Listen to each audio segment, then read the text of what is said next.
Hey, what up, jerks? How you doing today? I'm just chilling out. I got some dogs down here, you might see. I'm actually multitasking. I got a few things going on. I'm gonna cook some lunch, but we're gonna watch this. We're gonna watch this Sandra Birchmore today, the Robert Devine hearing that we started watching yesterday. I think we got like 4.5 hours in yesterday. I watched the whole thing. Um, is the time wrong? It might be wrong. Maybe I put 12:00 a.m. I don't know. Are we streaming right? Yeah, oh yeah, the clocks. The clocks. Yeah, I know. It's 12:09 p.m. Eastern time. That is the correct time. My clocks almost all got reset except for like the microwave. Like everything, I don't know. I check my car soon. I don't know if that got reset, but usually almost everything resets on its own now. Digital age. But we gained an hour this weekend, so that's good, right? It's gonna get wicked dark early today. All right, so I just wanted to go right back to Sandra Birchmore, Robert Devine. Yesterday we heard testimony. This is all new, but it happened in June, in July, and we're gonna go through the hearings. We're basically still on day one. We're on day one of this. There's many hours of testimony, many hours of hearings that we haven't seen, that they were held back. It's been a lot of white noise that we've had to deal with. I see the trial channel is redacting the white noise. Maybe we should pull that one up actually. But they're going to be posting all the hearings too. It looks like with the redaction, so it might be a little easy to listen to later. We might even start using theirs. But this one we're almost done with. This is the first day, and we broke last night about 4.5 hours in. So we're definitely going to finish this one, and we're going to go to day two today too. And I'm just going to be watching this while I'm walking dogs, while I'm cooking, and I'll be checking back in with you too, and we'll be seeing who's testifying. I don't even know who's testifying on this, and we're just going to play it as we go, and we'll update everyone as we did yesterday when we figure out who's actually the next to testify, because we're all watching this together. There's so many hours of it. I don't know what happens. We still don't know. Basically, the what we're finding out about this whole thing too is that there was a conclusion made. There was a ruling, but it's still secret, and we're not going to find out for a little bit because I think the appeal process, and they're playing it extra careful. You can see the post commission is playing it extra careful with the redactions and not showing the documents and going with SB instead of Sandra Birchmore. But I think they're doing that because they know there's such a slam dunk case. I'm hoping on this. So let's watch this and see what actually is coming out here. This is wild to watch this. Many months later. This is from June 5th, the first hearing that we didn't get to see. Robert Devine, a full day of testimony. The police chief so far for Stoughton, Donna McNamara. We already watched that yesterday, and then we watched the deputy chief Brian Holmes, who they told to step aside here. I'm not sure if they're bringing him back. Let's find out. This is basically where we left off last night, and and and during a lot of his testimony last night that we were watching, it was like white noise after white noise after white noise. It was wild to see so much white noise. So let's see what they're going to discuss here and if they bring him back. And I'm going to go So walk I my turned the dog. information over that the post commission had, similarly to I'm gonna go walk my kids for a minute, and then I'm going to put some food in, and then I'll be back. with McNamara's But I'll be watching it with you in the chat too. cross-examination. They said that a transcript exists and it wasn't in the discovery. That means we didn't receive it. So That's what I thought. There are many transcripts, Judge, that we didn't receive, and I was gonna go through them all, because they might all be exculpatory, and we never received them. Well, it's not for lack of, I'm confident it's not for lack of the division not providing them to you, but the question is, did they end up post somehow? And I don't know, presumably everything post got, they got from you. you're saying for me? Yes, I'm sorry. Yes. I've been at post since the beginning of this case. I reviewed files several times before compiling discovery, and I 99.99% sure, as sure as I can be, that all the materials were disclosed to Mr. Stowe, and I 0.01, I should be worried. I would be worried about that 0.01. I don't think you should be worried. I double checked discovery. Like I said, I represented this back in March of last year.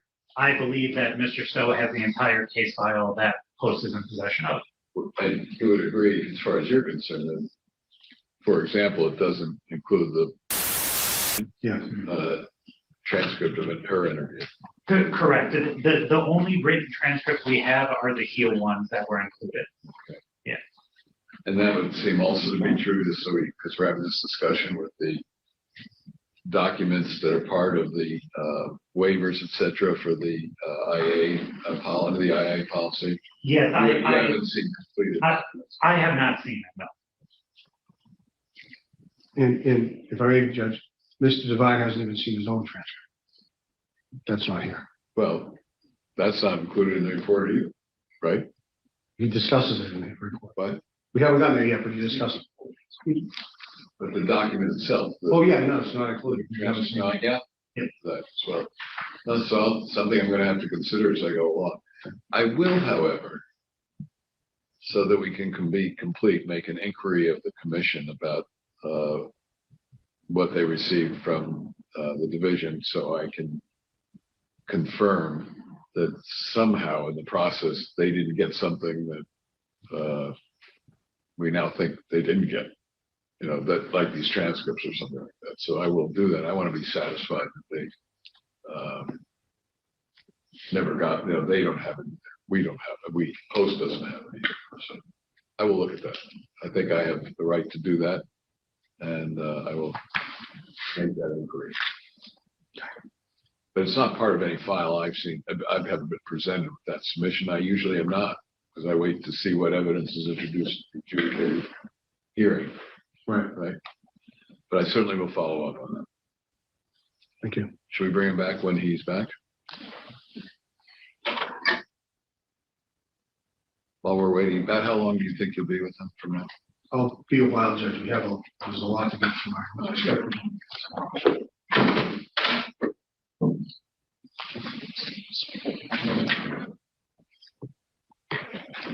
Sorry,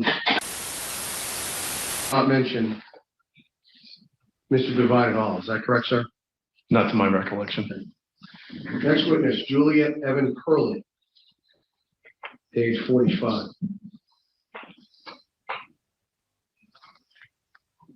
Ms. Curling had contact.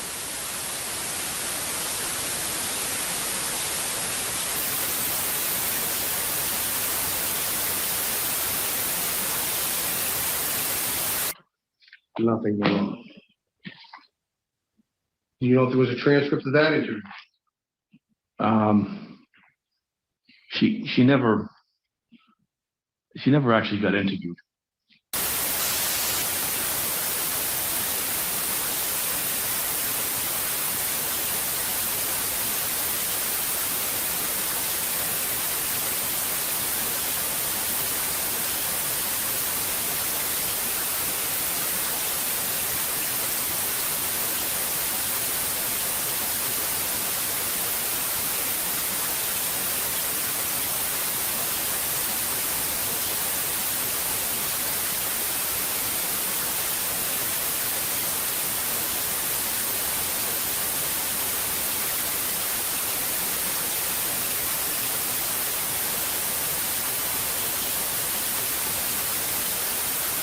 I did, Your Honor, and if I... That's it. I just want to know if you wrote that. Thank you. I did, yes.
And you testified earlier that Mrs. Devine made statements to you in that interview. That he thought his computer was hacked. Is that your testimony? Testimony was that I didn't interview him. He was Well- interviewed by Captain Lilleen, and that there were statements that he made during that first interview that we characterized as untruthful. And you said that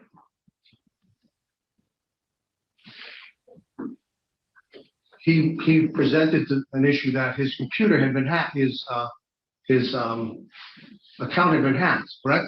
I know that he's made that overture in the past. I'm not sure if that's what came up in the first interview. Where's his interview transcript from his first interview? I provided it to Post. Say it again. I provided the transcripts to Post. I gave everything to Post. Mr. Devine, would it surprise you to learn that Mr. Devine said that he didn't have an account during that interview? No, So that's a lot different than my account got hacked versus I didn't have an account. Would you It agree is. with that? yes, Just for clarity, there are transcripts and the transcripts are made because they're recordings and they're made from recordings. Is that what you're saying? yes, Your Honor. So where are the recordings? They would have been preserved on a thumb drive and included. I think that they're a labeled exhibit in my case file. So I'm sorry, in the what? In my case file. And are you saying that's also part of what was presented to Post?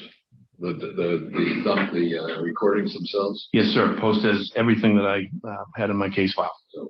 both the actual recording and the transcript of the recording. Yes, For each of these witnesses we've talked about that actually were interviewed. yes, Your Honor. I saved every recording and redundantly had them transcribed.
And you testified that he denied having any contact with SG, correct? I believe so. Okay. Page 47, middle of the page.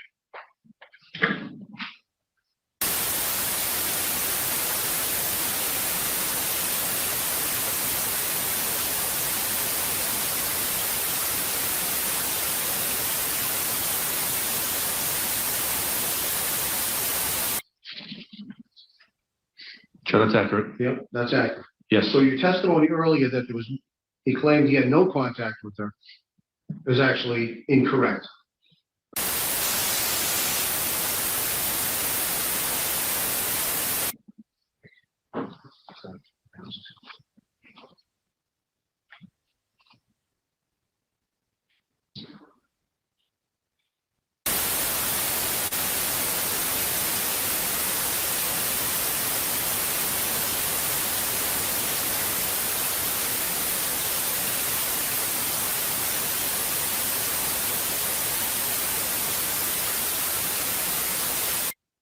Is that correct? yes,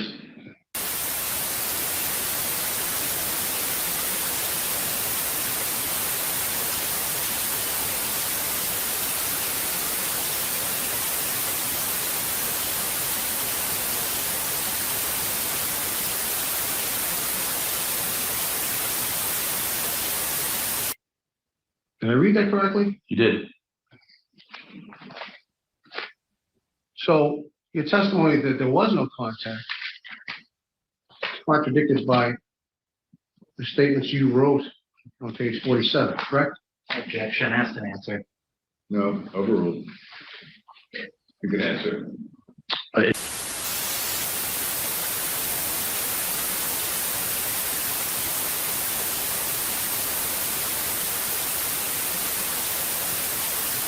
Yes. Okay.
Just gonna jump out of that. The trial channel is in the chat, and they said we could throw it up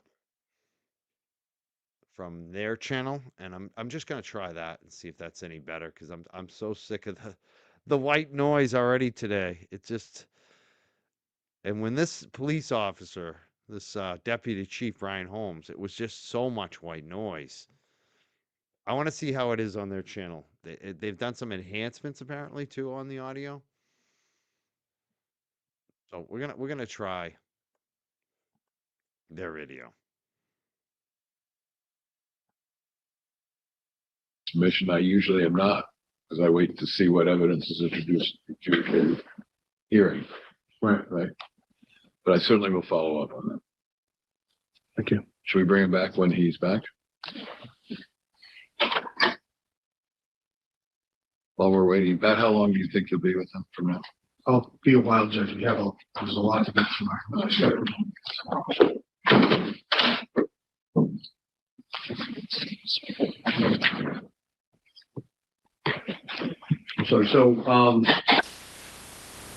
Not mention Mr. Devine at all. Is that correct, sir? Not to my recollection. Next witness, Juliet Evan Curley, age 45.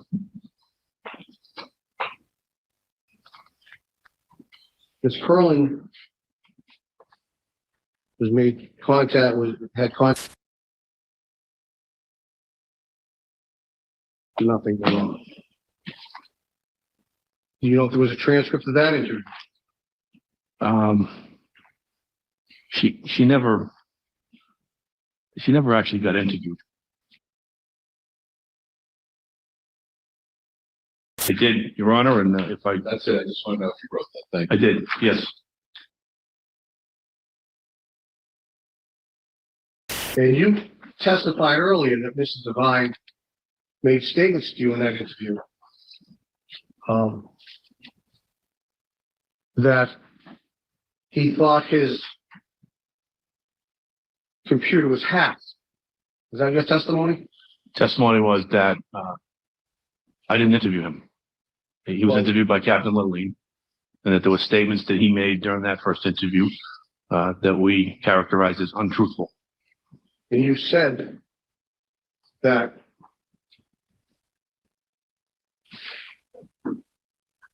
he presented an issue that his computer had been hacked, his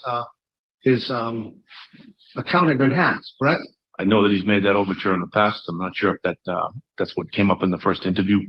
Where's his interview transcript from his first interview? I provided it to Post. Say it again. I provided the transcripts to Post. I gave everything to Post. Mr. Devine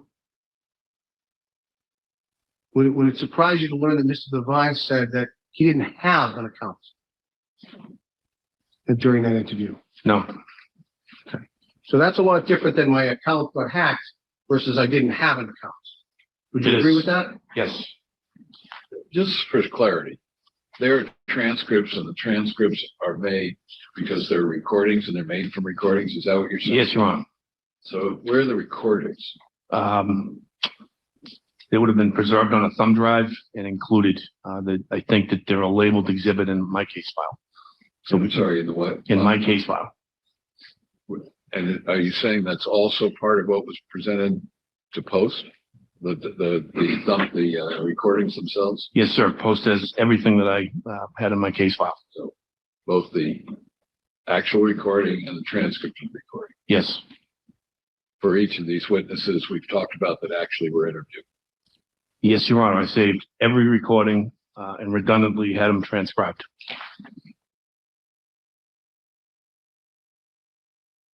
And you testify that he denied having any contact with SB, correct? I believe so.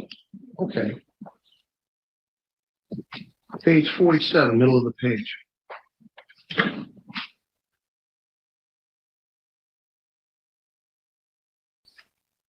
Sure, that's accurate. Yep, that's accurate. Yes, So your testimony earlier that he claimed he had no contact with her is actually incorrect.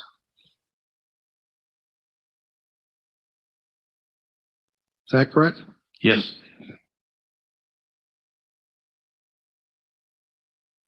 Did I read that correctly? you did. So your testimony that there was no contact is contradicted by the statements you wrote on page 47, correct? Objection, asked and answered. No, overruled. You can answer. Yes, It's not attached to this exhibit, sir. What is it's a whole T3? separate binder. Whole separate binder. Yes. Well, just so I understand, when you have a designation T3, what does that refer to particularly? Your Honor, I had two binders. One was the case file and a whole bunch of evidence. The second one was all transcriptions. They were both about that thick. So that would have been the third transcript in that binder. There's two series, so anything labeled S was a state police report or transcription of anything that they did, and then anything that I did for interviews was labeled as a T transcription. So that would have been T3 would have been just where it fell in the order. You say that also would have been provided to counsel and to the commission. Yes, The next person, Just to clear, so I make sure I have the whole picture, as well as the recording itself. yes.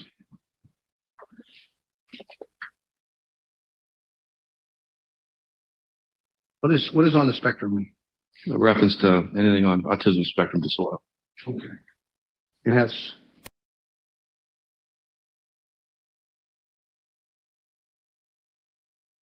Who's a DARE officer? What's a DARE officer, sir? Drug abuse resistance education program started by First Lady Nancy Reagan. It was federally funded. Is that correct? Yes, Now, throughout your investigation, you've never come across anyone who has told you they saw Mr. Devine with SB, correct? that sounds accurate. So you have no phone calls for Mr. Devine to SB, correct? Spectrum is anything on the autism spectrum disorder. Asperger's, autism, any of those things.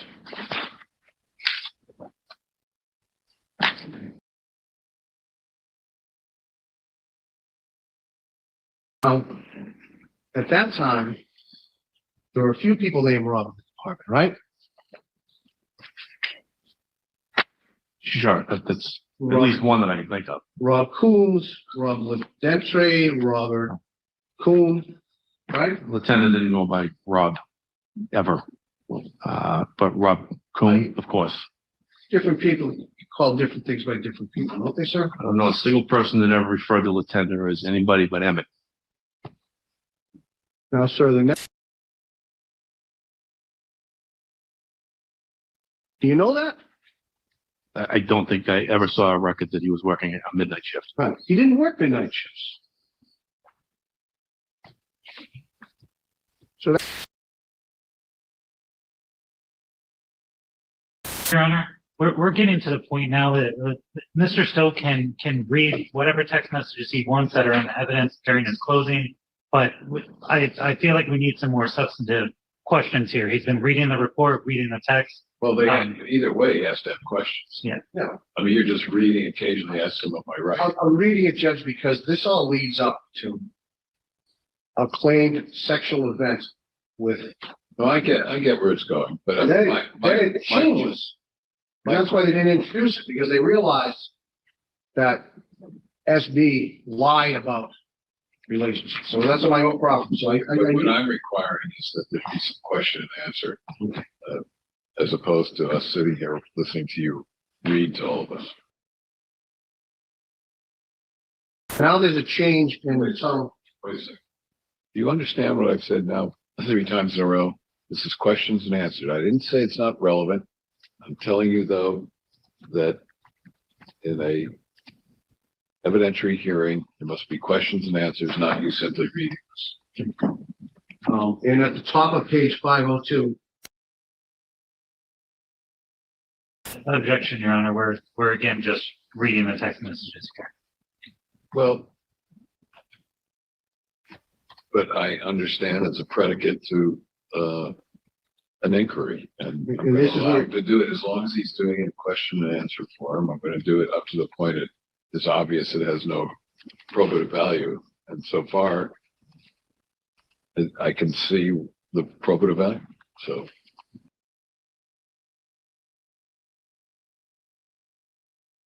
Did I read that correct? Yes. Who's Jenkins? Safe to assume it's former Sergeant Dean Jenkins, who's no longer with the department.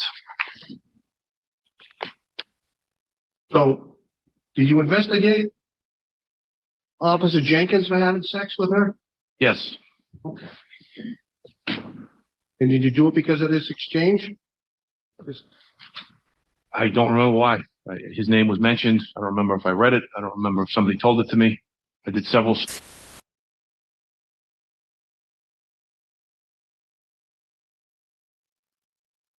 How much longer on this topic do you think you have?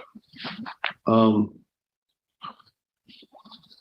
think for this topic, when we have a change in the story, I think this is getting close. It just gets into how she got to his house, which is. Time-wise, I'm trying to ask. Oh, I guess 5 minutes for a change of topic. Because we're going to shut it down then for today, because I need a few minutes with you folks. That's postpone till tomorrow. Recess till tomorrow. Your Honor, I have a couple scheduled conflicts. I don't know if we can work that out with Mr. Sean Martinez. Why don't you just answer this question quickly? Did you look at the last couple of pages? I did. The answer is it looks like the same discussion thread. Okay. So the same person is being discussed as this person brought. It appears so.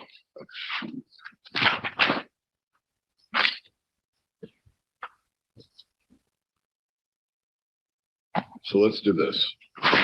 Remember where you are. Since obviously you're not, well, based on what you said so far, it's apparent that when you finish with this line of questioning, you have more areas of questioning for this witness. Yes. Give me a clue about how much time you think that will take. A couple hours. A couple of hours? Yeah, or perhaps hours, yes. Well, if it's for the benefit of reading through all these, we need to talk about that. There's another way of doing that. These documents are evidence. I certainly can read them as well. It's my responsibility. Not that I'm looking forward to it, promise you, but I'm, so we have to talk about that.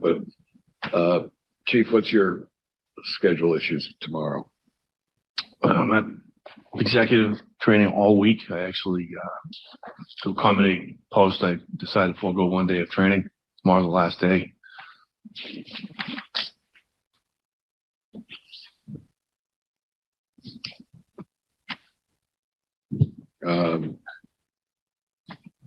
It's a full day of training. It ends at about 1:30.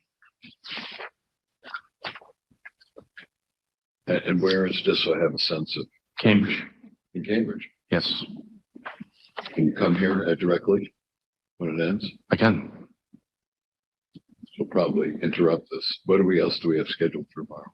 I believe only Mr. Devine's witnesses. You're putting on Mr. Vine? No, I don't believe so. Oh. You're putting on Mr. Vine. So you have other witnesses as well? I subpoenaed 2 other witnesses. I don't know. I haven't heard back from them. I have the phone numbers. Just remind me who you're talking about. All right. So let's do this. I'm going to let you go. I'm going to excuse you to 1:30. Getting here from Cambridge at that time of day shouldn't be terrible. It's never good from Cambridge to Boston. Well, thanks for the accommodation, Your Honor. And we'll do what we can accomplish tomorrow. I want to have a conversation about that now. So I'm going to excuse you now, Chief. Obviously, you're subject to the protective orders. Please remember that. Don't discuss your testimony with anybody. Thank you, sir. All right. Thank you.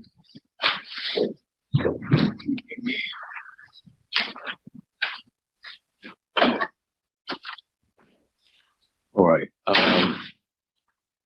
Before we get anywhere else, I'm a bit concerned and intend to follow up on the whole issue of the missing recordings, transcripts, etc., and we'll determine whether that which was received by the commission originally, contains any of that material at all. I think it needs to be, even beyond the context of this hearing, it needs to be determined for obvious reasons, at least to me, obvious. But it also struck me that nobody has listed, and I can understand in the context of the nature of this proceeding, but nobody has sought to secure the testimony of these freeze.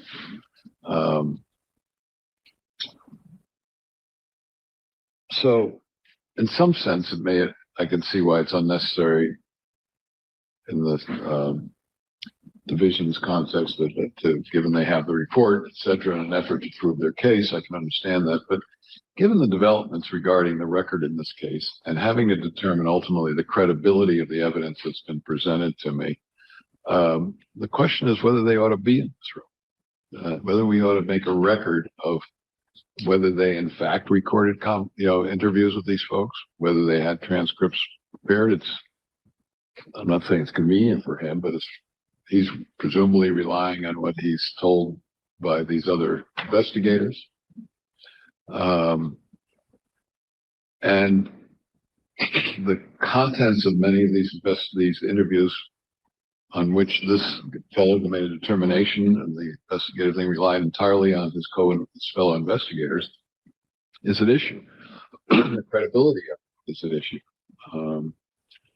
So I just want your reactions. I'm going to start with the division about the notion of having, particularly, I don't know how to pronounce his name. Is that right? Actually, I'm saying a good yes, and I know you don't have it. They pronounce it. Well, they don't know. we know. Yeah.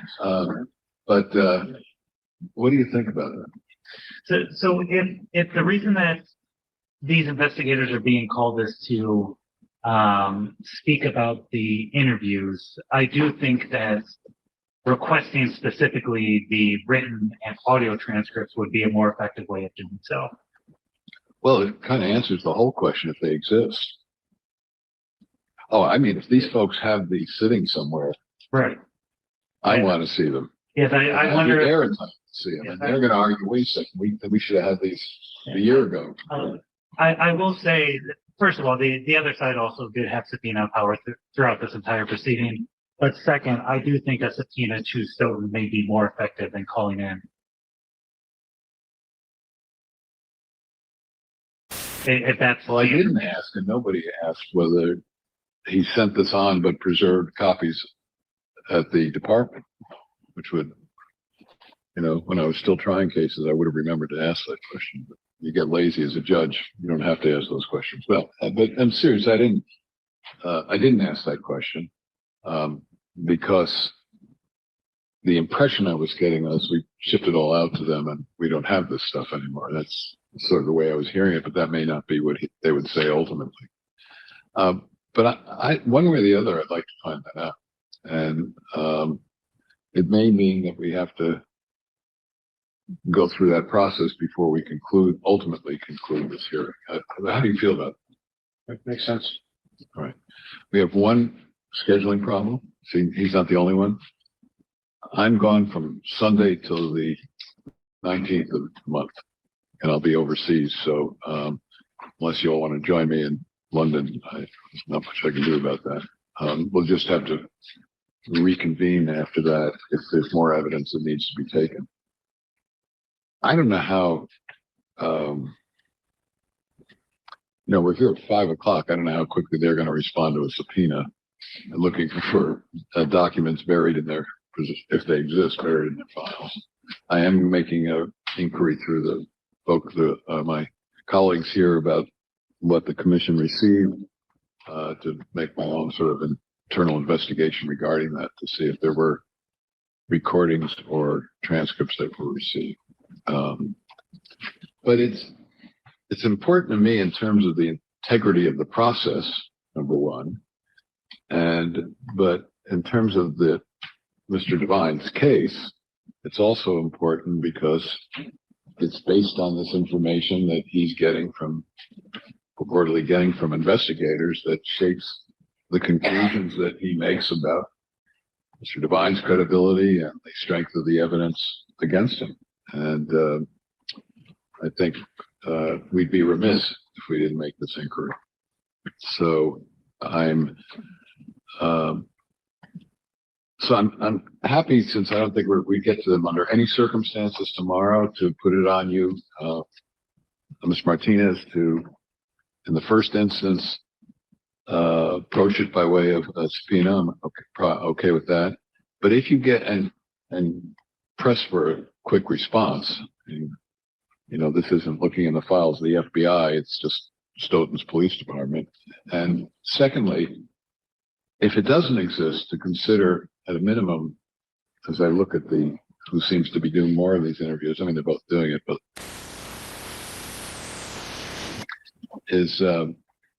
I would say if they don't have them, we ought to be subpoenaing him to appear in this proceeding, unless somebody persuades me otherwise. So what we'll do is we'll interrupt the cross of Chief here, and it would be your intention then, and after his testimony, you'd be resting. But barring the receipt of the transcript, that we continue the hearing for that reason. Yes. Okay. And certainly I allow you to reopen if that new evidence came in unanticipated. So would you be prepared to put Mr. Devine and anybody else shows up in the morning? Yes. Okay. Let's do it. Sorry, just to be clear, that's prior to us closing our case. That's okay. Yeah, that's a question. That's the question. Yeah. But your case is really your cross. I mean, the balance of their case is principally your cross. There may be some redirect. I understand that. And these, if this were a criminal proceeding, for instance, I might have one reaction to it. I'd have to understand from you why you think your client would be prejudiced if I had you go forward, even though the cross wasn't completed. Right. Are you? So you want to think about that? Yeah, I think I'd rather finish the cross. Well, it's the rather, and that as opposed to the entitlement to or the need to. I understand. I'm not. Your point is well taken. I'm sure if I were sitting in your shoes, I'd be saying the same thing. But I just, May I make a suggestion? Yes, sure. If, I don't anticipate crossing the two subpoena witnesses very much in the morning. If we could do those two witnesses and hold off on Mr. Devine's testimony until after the cross of phones, and after the receipt of the transcripts, maybe that would be. Are you okay with that? Putting out if those two folks show up? Yeah, put it on first, yes. Yeah. Again, who are they? You said that. Are those two the people that were interviewed as part of? they actually have affidavits contained within Mr. Devine's responses. Okay. Oh, all right. All right. I'm all right with that. That makes good sense. All right, we'll do that first thing. You're direct on them. How long do you think that might be? Oh, half an hour down, maybe. Half an hour, 15 minutes with you. You don't consider the cross to be extensive? I don't anticipate so unless information outside of the affidavits comes through, but it doesn't seem like there's too much that I can probably not. Okay, so I'm just thinking of the timing of it. I don't want people to have to be sitting around unnecessarily. But I want to make sure they're completed by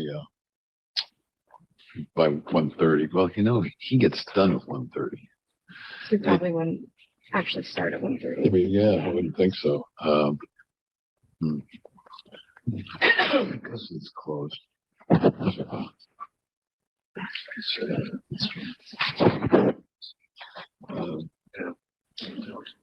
So if we get lucky, he's here too. Yes. Right. He did get here very quickly this morning. It was like 20 minutes, less than 20 minutes. And my guess is he's motivated to get this done. So let's just a wild and crazy guess. All right. Let's well, how about we start at 10:30 tomorrow? Does that work for everybody? Is that all right? Yes. 10:30 here. That's tomorrow. That'll assure us, I think, the ability to get completed with those two witnesses, be ready for this witnesses balance of this cross, and we'll take it from there. And Your Honor, may I speak with Chief McNamara? I don't anticipate recalling her on rebuttal or anything, but to coordinate the transcripts. The issue of the transcript. Yes. Yeah, I would prefer you do that. Before they get a subpoena, they should be looking. Yes. Okay. Yeah, I'll reach out to her. Yes, I'll reach out to her immediately. Yeah, thank you. All right, anything else anybody wants to bring up this time? No, Your Honor. See you tomorrow morning.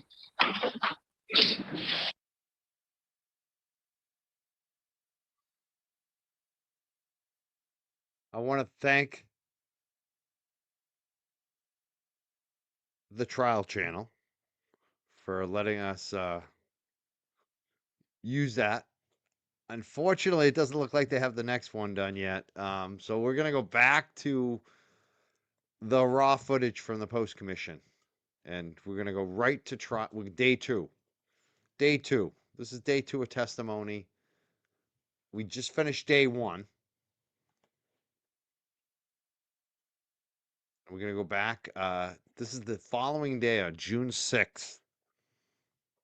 We also have a poll running right now on the YouTube video in the chat. And the question is, because apparently Robert Devine, somewhere along in all this hearing testimony that we're going to watch over the next days, testifies. And he says that Sandra Birchmore lies all the time. So my poll question today, who do you trust more? Robert Devine claimed Sandra Birchmore lied all the time. Who do you trust more? Sandra Birchmore? Robert Devine? Neither or none of the above? Sandra Birchmore, 84%. Trust her more. That is the winning poll question right now. Over 200 votes. Please vote on that. Let us know how you feel. 84% right now.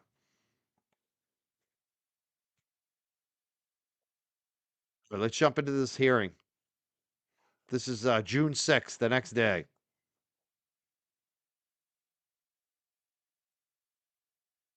Of course, my dog stopped barking. I'll be back. Might have to let him back in.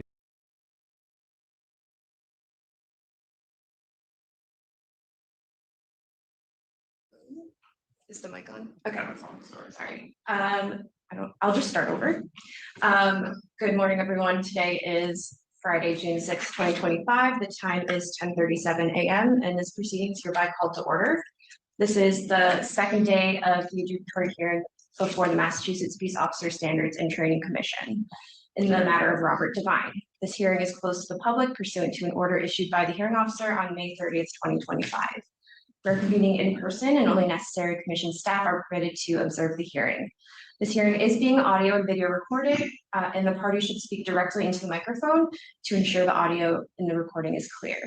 The commission is represented by attorney Sean Martinez, and the respondent is represented by attorney Robert Stowe. My name is Elizabeth Smith, and I'm the hearings administrator for the commission. The Honorable Kenneth J. Fishman will serve as the hearing officer for this proceeding.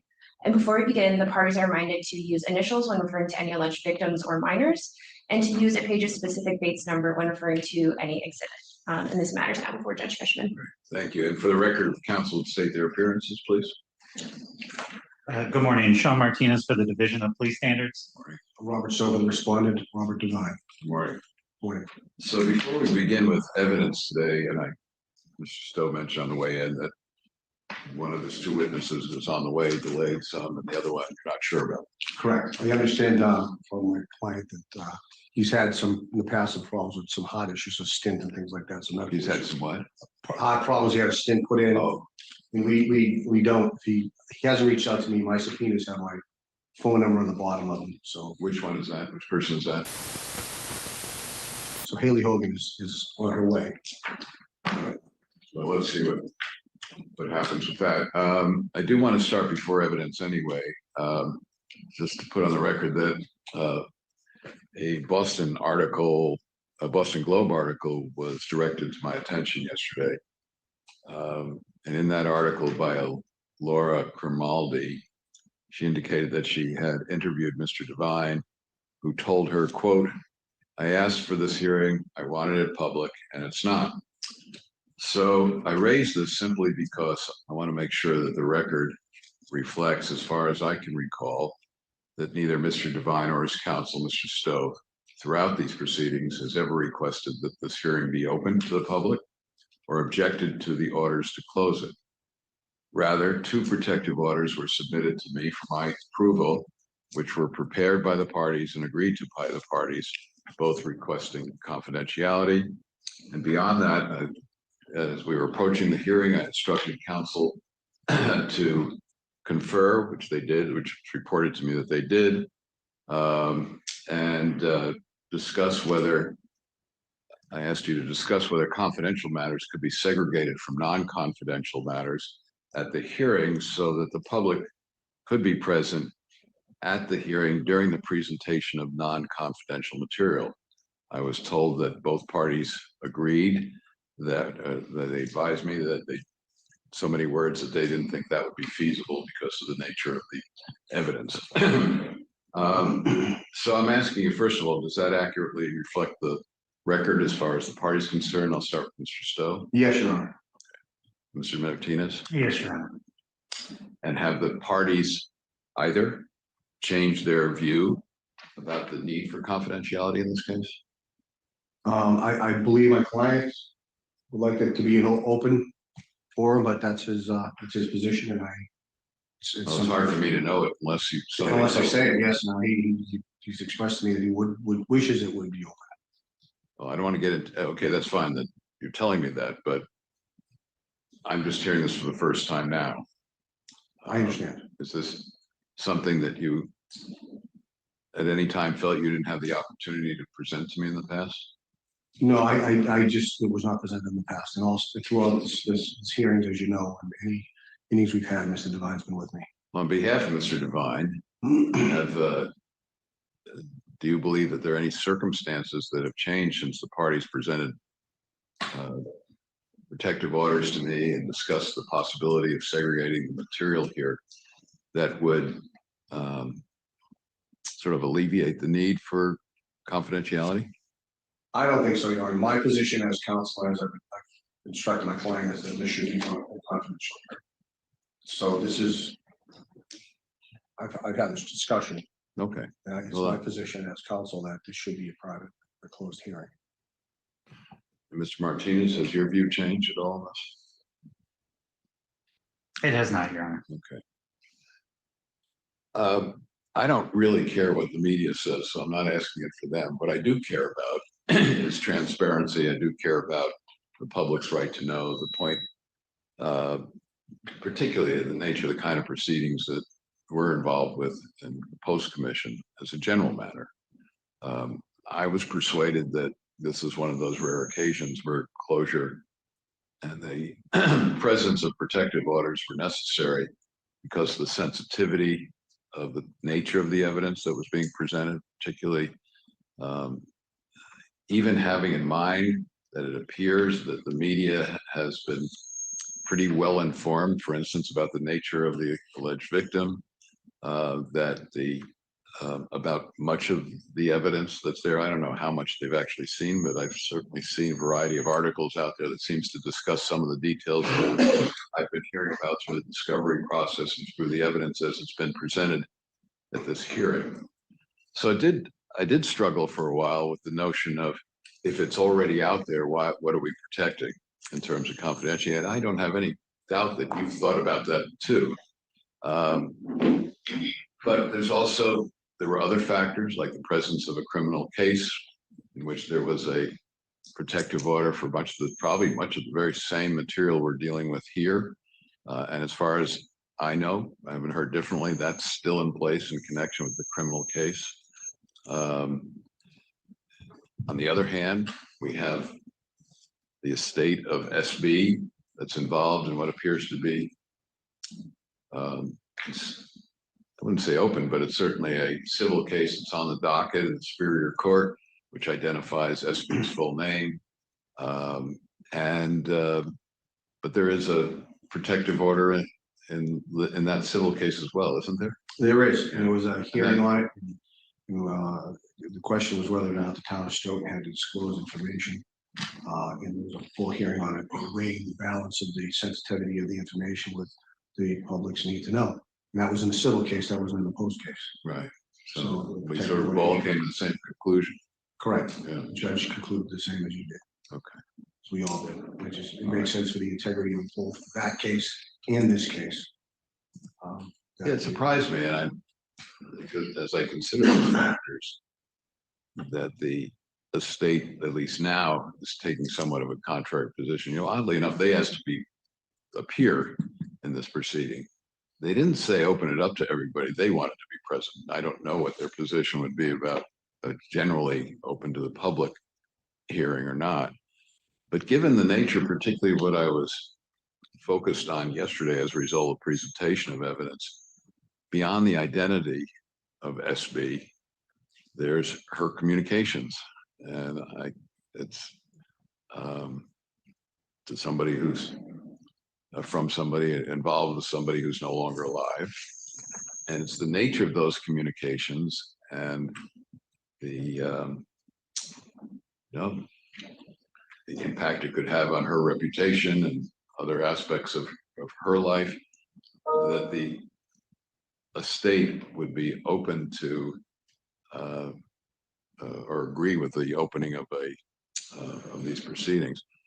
During the civil case, when there was a hearing, Mr. Stowe, did the estate take a contrary position? Did they want it open? I remember? As far as the disclosure of the evidence, I don't recall. I know there was I think we had 2 hearings on it. Because we had the Attorney General's office information as well that they were trying to secure. And this was actually the town of Stoughton. I'm sorry, I don't know if it's the town of Stoughton that filed for the protective order. I believe it was. But you don't recall what position the estate took? I don't. All right. Is there anything else so that our record can be as complete as possible that anybody wants to add at this point? Just as far as the civil case, the estate is now requesting that the civil case be stayed in Norfolk Superior Court. So Because the criminal case? Or I haven't seen the motion. I asked to be served 9A of the motion. Mhm. My concern was not, well, if the case gets stayed, what about the interest? The interest should be stayed. And I think that's going to be my limited objection to Right. staying it is. the interest should be stayed as well. Yeah, but you don't know the grounds for the stay at this I point. haven't seen the motion. Mr. Martinez, you want to add anything? No, Your Honor. I don't. So you're comfortable with continue to proceed in the manner in which we began these hearings? I would certainly hesitate, in particular at this point, to open up the hearing if the division's witnesses were behind a closed hearing and then to have Mr. Devine testify in public. I think that would be an issue. I actually thought about that as well as I was considering these developments. So, and we can't turn the clock back. So that's, I haven't figured out how to do that yet. But, The one, just given it in particular, Mr. Devine's Mr. Stowe's representation that Mr. Devine had never before made his wish known about being public, I would ask permission to cross-examine him on the statement he made to the Globe as well. I mean, when Mr. Devine takes the stand. Yes. All right. Well, let me deal with that when it comes. Yes. All right. But thanks for forewarning me and Mr. Stowe as well. All right. Is there anything else you want to talk about while we're waiting for the witness to come? So I do have information because the bar status of Robert Kuhn was an issue yesterday. I do have a similar proposed exhibit, or ask that the court make the judicial notice of Robert Kuhn's bar status. May I approach? Yes. Your Honor, if I may, we didn't say bar status, we said he was in law school. I'll let you talk about it. Let me see what we're talking about. You know what? Just so that we have a complaint, I'm going to ask that we make one for identification or a fee for identification. Yes. Thank you. And does this come from the bar website? Yes, it does. I took a screenshot this morning when I searched for Robert Kuhn.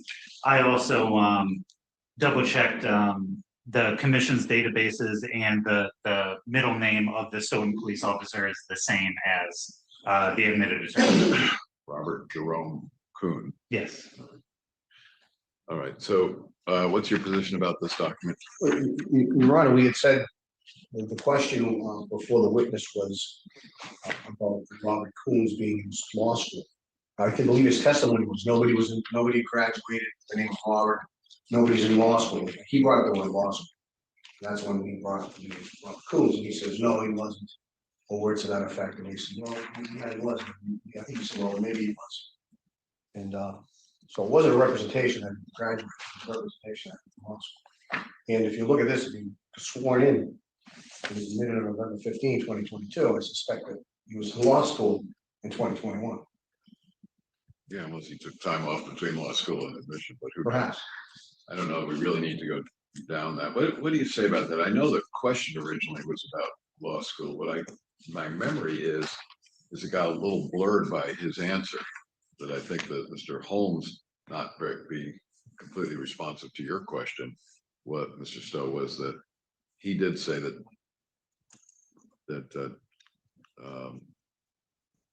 another officer, this fellow Robert Kuhn, had become a lawyer around that time, so which implies potentially that he was a member of the bar. Again, I know you were focused on the question of whether anybody in law school. I do recall your question, but so what do you say about that? My recollection of the testimony is the same as yours, Your Honor, and also just the fact that the evidence in the case, the statement that we're all circling around is the text message that's on the admission date of Robert Devine. The fact that there's talk of another Robert at the Stoughton Police Department either being in law school or potentially being an attorney at the time is now relevant to this hearing, and this shows that he has a different admission date than Mr. Devine. If I may, Judge, the actual quote is not. I think the actual quote is. The text messages, and then the immediate next text messages. I just want to be clear. Okay, but do you disagree with that? No, I agree with that. Okay. All right. So I think what we're talking about really goes to the weight of the evidence at this point. I think it doesn't change its admissibility. And certainly something I'll have to put in context when I decide if its value in terms of deciding this case. So I'm going to admit what we marked as Exhibit B as the next numbered exhibit. If I may, Your Honor, I'd just like to point out the fact that I've raised over and over again. The way, I'd just like to point out the fact I've raised over and over again, that Mr. Devine cannot cross-examine SB because she's not here. So we've got that ongoing problem with that, you know, his due process rights. And of course, we've challenged and we're going to continue to challenge the authenticity. no, and so the record is clear. I certainly understand that. And as far as I'm concerned, your rights are preserved, you know, otherwise with regard to virtually every single question that involves a communication involving SBU to have to make this, objection again, but you have a continuing objection. Thank you. Numbers a little double So you said it was B. I don't know if you wanted to do numbers or letters because we have been doing numbers. for ID, I'm talking about. Okay. Versus A and B were ID. Apologies. Yeah, that would be exhibit 11. I think we're at exhibit 11. That's what she just Okay. said. Thank you. It's great when we all agree.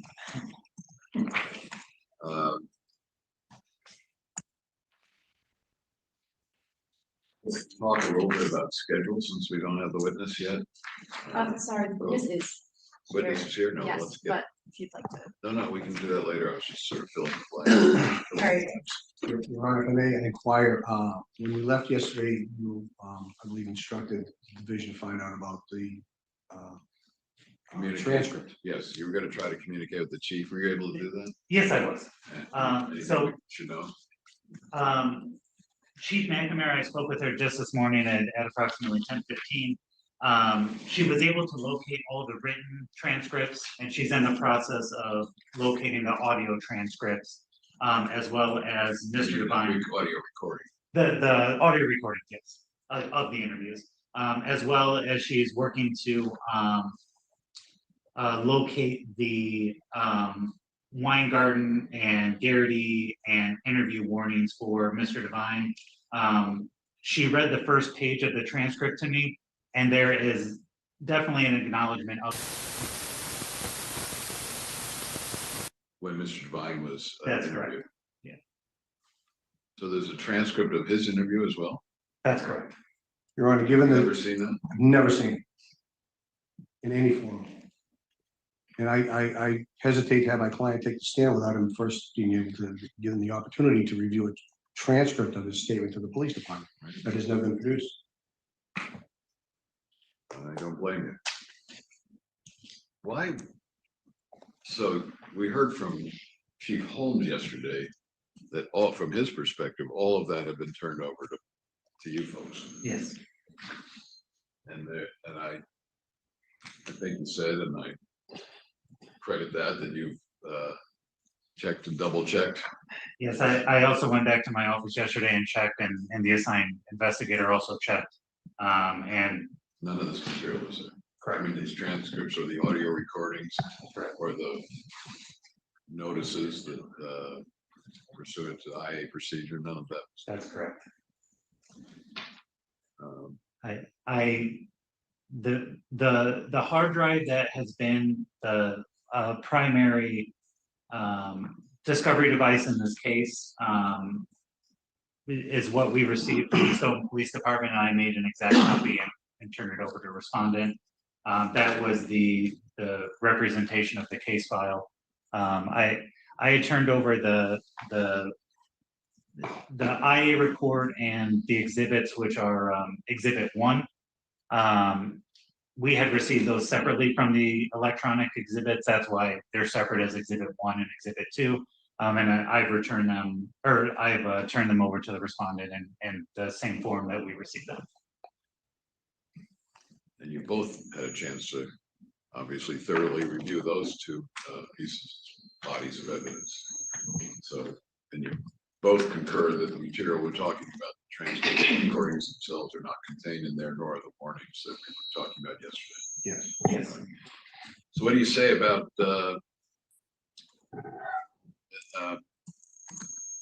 Mr. Devine having an opportunity to review his interview before he takes a stand in this matter. I have absolutely no issue with that. We all agree on that as well. So let's see. So let me ask you this: how is she going to provide that material to you?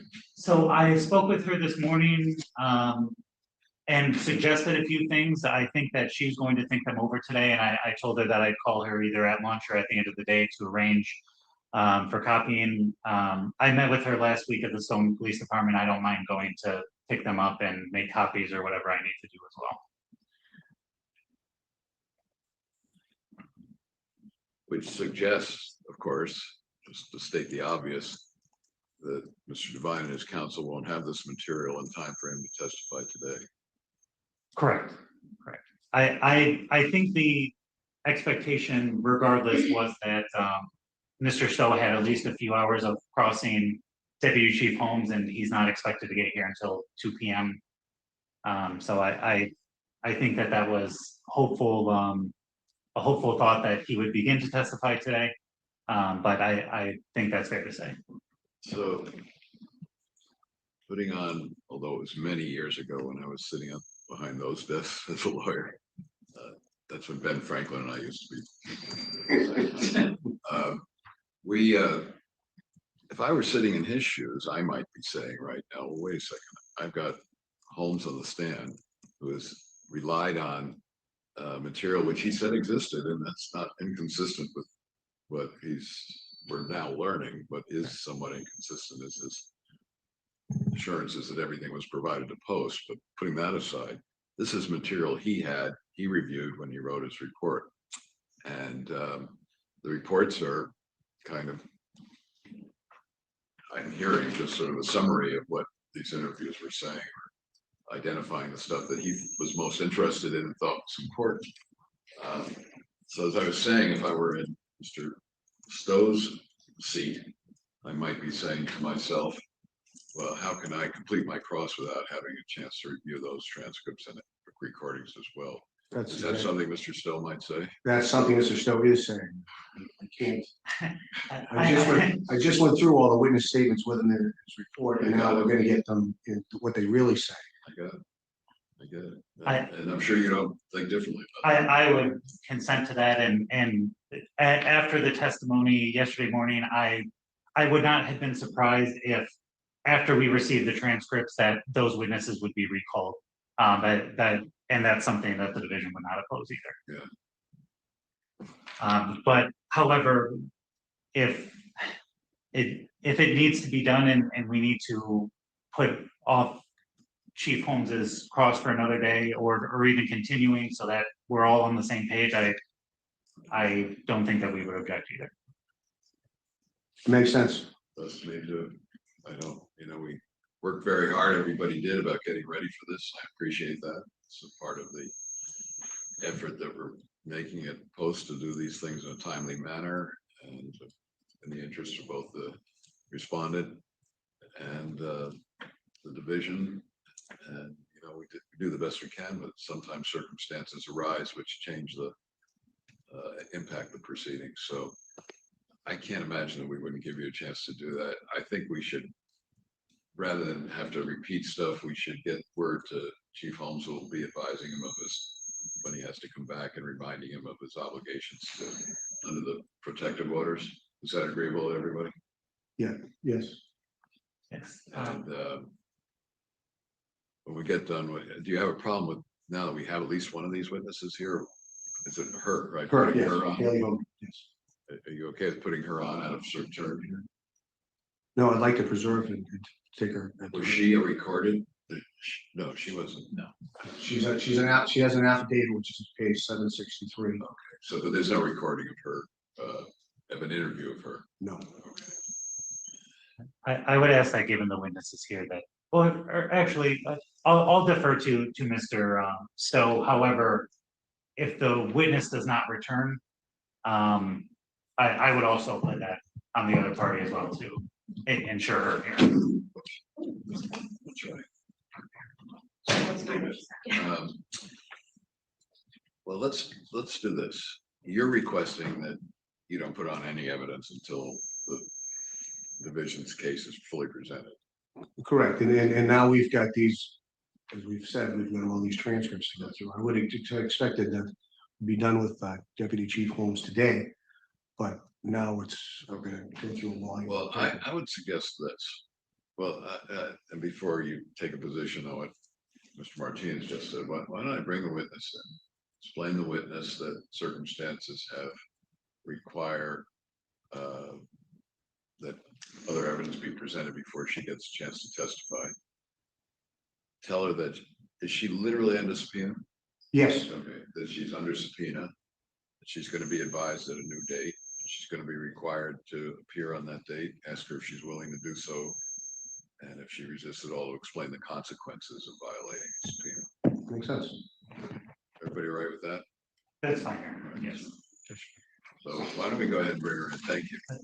May I text Chief Holmes? Chief Yeah, Holmes? wait a minute then. Yeah.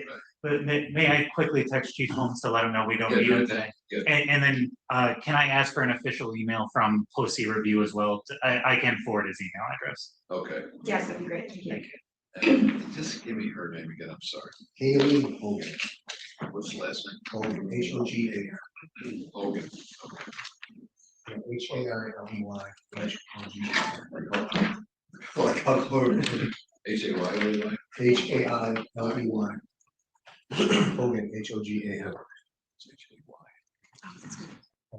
Haley Mills.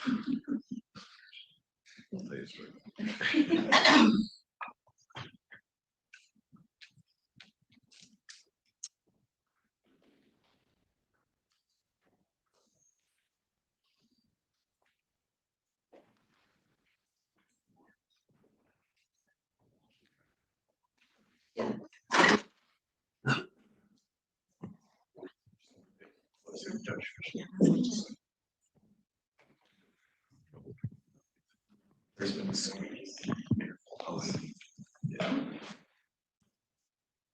Okay. Morning. Good morning. All right. Would you state your name? My name is Haley Hogan. Okay, and I'm gonna actually put you under oath now. Would you raise your right hand? Do you swear to tell the truth, the whole truth, and nothing but the truth in connection with these proceedings? Thank you. You can have a seat.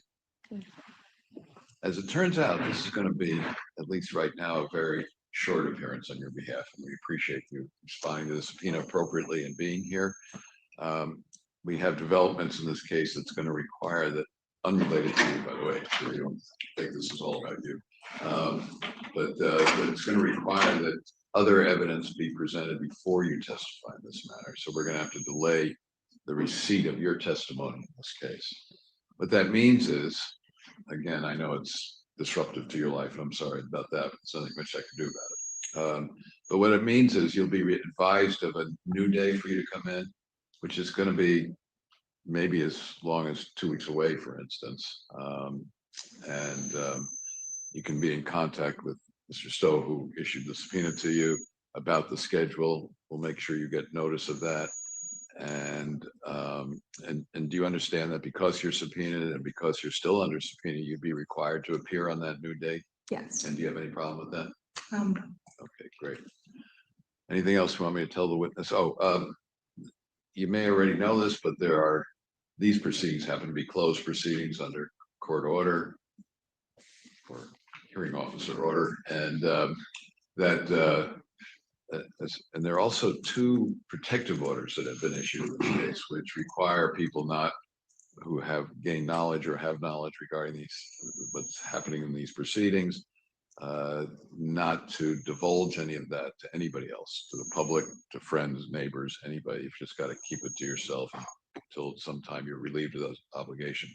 I don't know if you've ever seen those protective orders. I don't think so. Are you, and we can get you a copy of those. All right, just so she's aware of those. But you understand what I'm saying? Yes, All right. So you really got to make sure you don't talk to anybody about it. absolutely. All right. You have any questions for me before I let you go? I do actually have one question. I will be out of state in 2 weeks. Is that gonna have any effect on? Are you out of state permanently or for a long No, time? just for 4 days. So I just didn't know if it would interfere. You know, haven't scheduled the new Okay, dates, so okay. you, what dates are you gonna be away? So you might as well tell us. I leave June 20th and I return, I want to say the 24th, the 24th. So June 20th is probably like a Wednesday or something like that. So- I believe it's a Friday. Friday. Oh, Yeah, just a weekend okay. thing. Yeah, well, we're not working on this case in the week. Well, we may be working, we won't be here in on the weekend. Okay, well, thank you for letting us know, and we'll certainly make sure we accommodate your schedule. Thank you. All right, thank you. Have a good weekend. Thank you.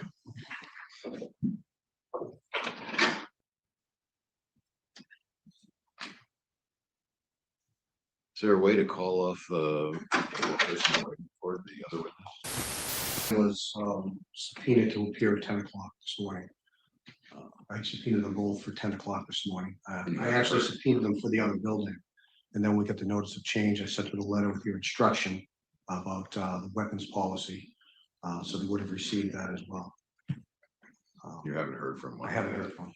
Have you made any effort to contact them? I don't know. We don't have a number. Mr. Devine has tried.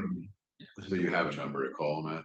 And Do you have a number? It goes straight to voicemail right now, so I don't know what the issue is. Like I said, he has. so, but that's good to know, because having told me that, I'm gonna ask you to contact him in writing and contact him by leaving a voicemail for him, so he knows that he was required to be here, but as things turned out, his appearance has been continued to whatever date we figure finally scheduled. Make sure you get it to him in writing as well.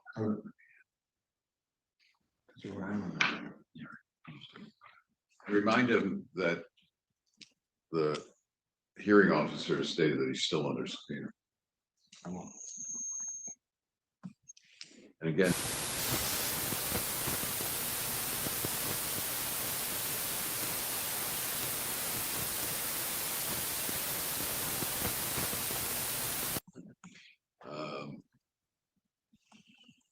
All right. Anything else we should be thinking about then? You'll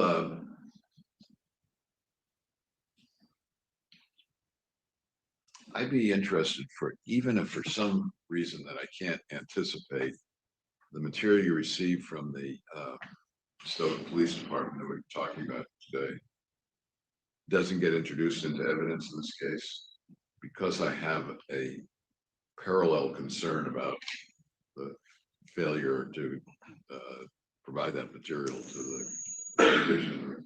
I want to make sure that we get copies of it as well. Yeah, sure. Whether it's admitted or not is another question. No problem. One issue with scheduling, Your Honor, is that if I get this information, and then it leads to me having to do some follow-up discovery or subpoenaing in witnesses that are referenced in those statements. If the statements are starkly different from what any of the information I've seen, I may want to subpoena those witnesses. So I understand. And I need some lead time to do that. So first, I don't know when I'm going to get them. I presume I'm going to get them. I've been working with Attorney Martinez for a while. We pretty much My guess is you're gonna get these pretty quickly. Yes, I would like to give the chief an opportunity to collect everything so that I can make one trip. I'm in the office Monday and Wednesday of next week. I plan to go down on either one of those 2 dates, and Attorney Stowe is always pretty amenable of coming down to the office. My plan is to, if I get a hard copy of the transcripts, is to scan them and make a digital copy to make it easier for everybody. So I would very much expect by the end of next week that everybody should have the materials. Yeah, but there's also the audio recordings, right? Correct. Yeah. That's what she's currently trying to locate. Oh, right. Yes. But I mean, somehow you have to get copies of those to. Correct. Yes, attorney still usually comes into the post office. We've had, the post commission office. The post commission office, he's been probably 8 or 9 times already. So we fairly consistently have met. You know, it's mostly retired people that go to the post office every day. All right. That's helpful. Anything else the parties want to bring up while we're here? I will say in scheduling a hearing, in scheduling the next hearing date, just given that we're not currently aware of the volume, I think it would be, I would like to check with Chief Holmes in scheduling. Yes, I think it would be, that maybe we could do suggested hearing dates at the end of next week. that's fine. Once we have an idea, and then, Well, and I have in mind that, it actually may impact both sides, about whether you want to get a further information or further investigation. So I want to leave enough time for you to do that. and the only thing that I could expect will be an issue with collecting the materials is if they're in Chief Holmes's possession. He's currently under cross. I don't mind having a witness present or anything to show that if we're discussing things that it's only the collection of materials, or I don't mind working with the Post Commission legal department either to collect those documents if they happen to be in Chief Holmes's possession. I do just want everyone to be aware that it's a possibility that he may have copies and he's currently on the stand. I don't, in other words, I know I'm not supposed to speak to him about the case. Oh, I see what you're saying. Because he's currently, He may have, even though he's no longer a part of the department, he may have copies? yes. Is there a specific reason you believe that, or just it's a possibility? So Chief McNamara suggested to me that Chief Holmes was the one who was in charge of the investigation and he will know where the materials are. I'm not necessarily suggesting that he is in physical possession of them, but he may be the person who knows where they are. And he will have to coordinate with either me or Chief McNamara for those materials. Are you, whether he has them or he will have access to them as a result of helping to collect them, do you have a position on whether he should, either one of you have a position on whether he should be able to review any of that material before he gets back in the witness? Given his testimony where he gave representations to this court that Mr. Devine had said he never had any contact with SB. And in fact, the report said something different. I want his memory to be as it is, not refreshed by documents that nobody's seen on either side of the table. So I'd like his memory to be just be his memory versus him refreshing it this time. And we need to refresh it with the documents. That's fine. That's what we do. But for him to prepare with documents that we haven't seen, I think is prejudicial to us. I think that that's a fair notion. However, my recollection of the testimony is that he was reading off the page and said, clearly, he had no social contact. Just want to make that one distinction, but other than that, I do not object. Yes. My only question is, you have a problem with instructing him not to review this material at this point in time? I do not, and I'm more than happy to do so. All right, if you tell us the order of the hearing officer as well, okay? Yes. Thank you. Else? So I have not subpoenaed the Stoughton Police Department for the documents, but I did let Chief McNamara know if by the middle of next week we have not received them, that I would be serving a subpoena. I don't mind issuing that as a party. However, if I know that you're going to be away, but if for whatever reason it needs to be signed off on, or you believe it needs to be signed off on by you, I can also provide a copy for your signature as well. Yeah, and I'm not out of touch. Yes. So, Okay. So I'm thinking about that now, about whether under the unusual circumstances that we find ourselves in, whether even if they're willing to voluntarily find and produce this material, that it should be under subpoena anyway, just so they understand their obligation. It's not it's more than a request. Are you right with Devine issuing and having a subpoena done? I think that's. So why don't you arrange for that. We can follow that proceeding.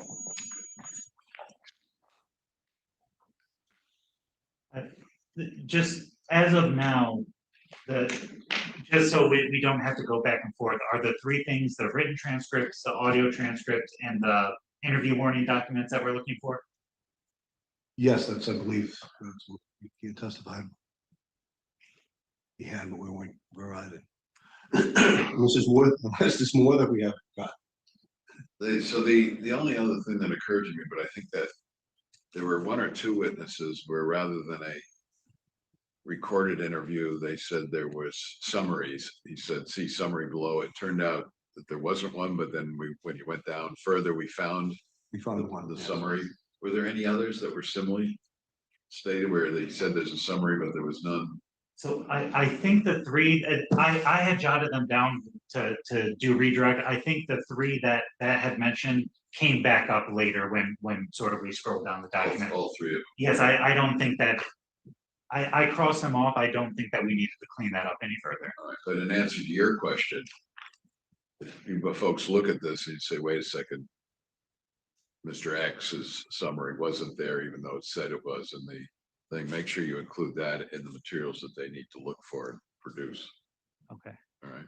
It may be unnecessary, as you suggest. Okay. That sounds good. All right. Anything else? All right, well, we'll be in touch and certainly about scheduling. I don't need to tell you that we're still bound by the protective orders, and the order of closure here. We have a curious media, which is their job. So, but I can't talk to them substantively about this. All right, we'll be in recess. Thank you.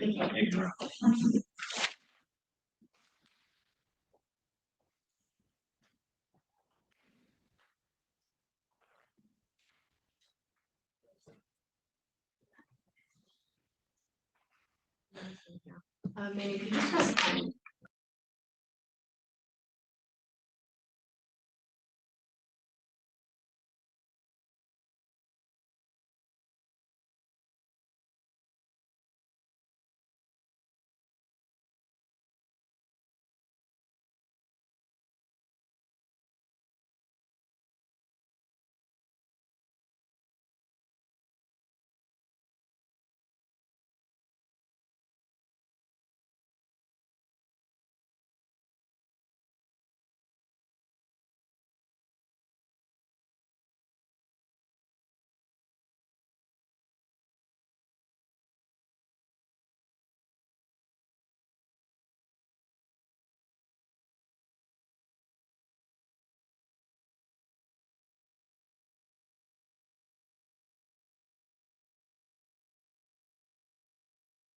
Produced since we were here last. I think the transcript was from before.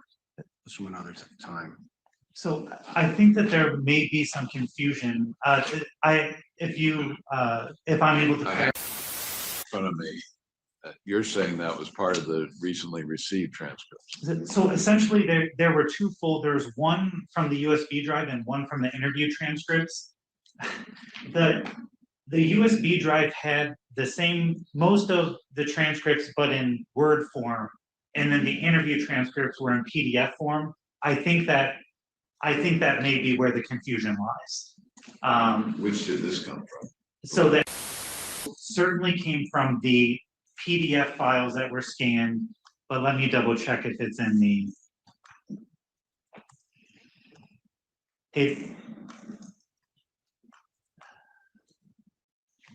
Actually, it is in both. Excuse me. It was in both folders. One was, I believe, originally Word format and one was PDF format, but it is in both folders.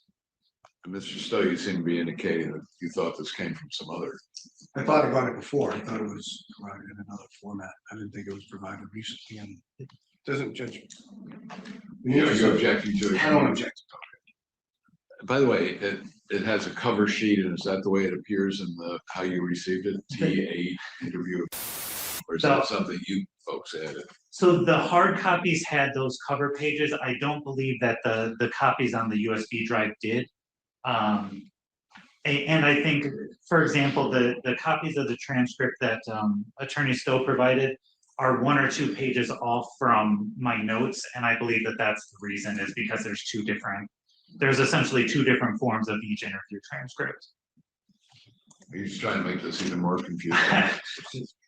I've been, doing mental cartwheels all morning, trying to figure out where those page numbers went wrong, and I think that's it.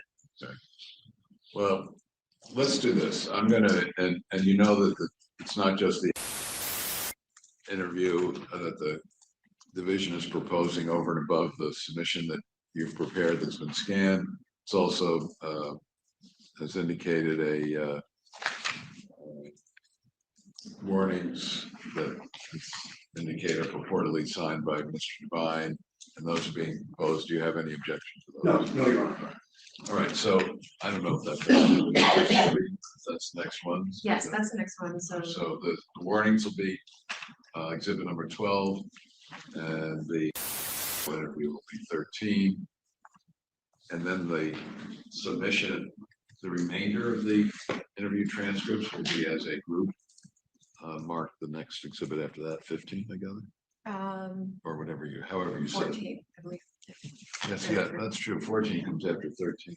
All right, thank you. Let's, so is there anything else then we have to deal with preliminarily? All right, and there's, Your Honor, there is with regard to Mr.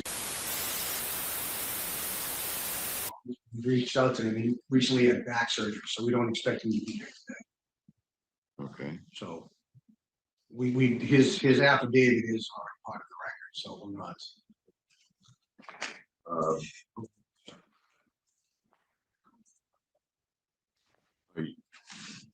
We can talk about that afterwards. We won't expect him today. Let's talk about how you want to deal with this, whether an affidavit would be acceptable to both parties or whatever. But thank you for letting us know. I gather Mr. Holmes is here today. Yes, I saw him this morning. We'll continue with his cross-examination. Why don't we bring him in? Somebody want to get him?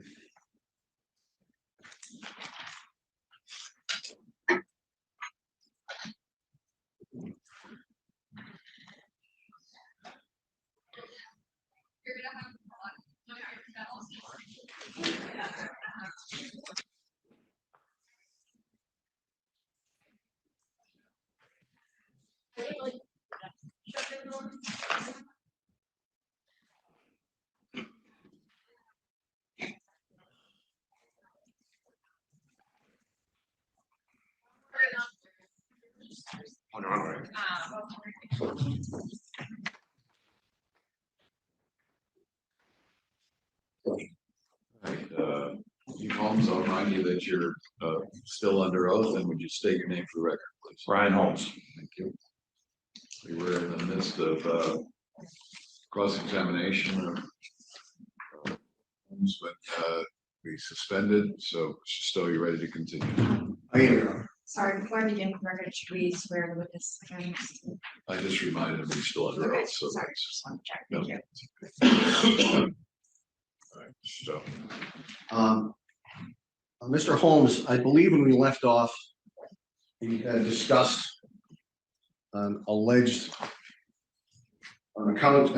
alleged by SB that on March 19 or on about March 19, 2020, she had met with a Rob, and she later recounted that version of what happened on 8/16/2020 and described it differently. Do you recall that, sir? No, Do you recall?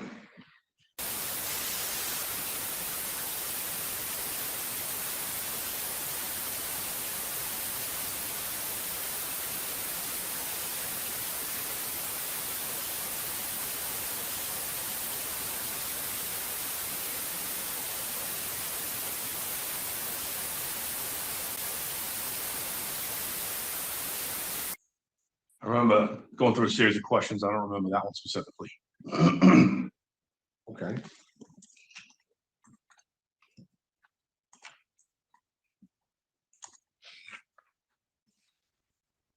I asked if he has the exhibits. I asked you to look at the exhibit pages 502 through 513, sir.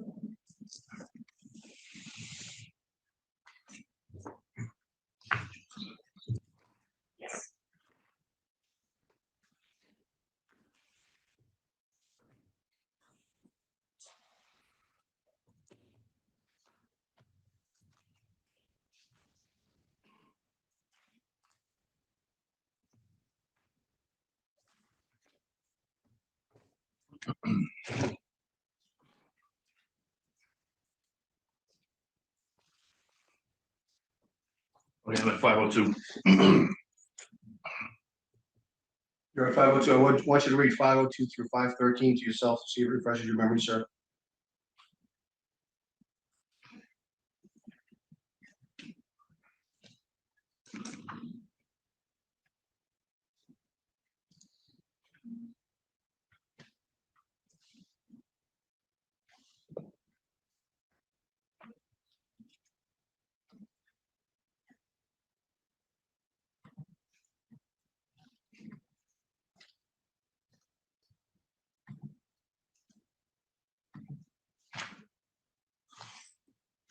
So I want to make sure I'm reading in the right spot, counsel. Yes, sir. Okay.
Okay.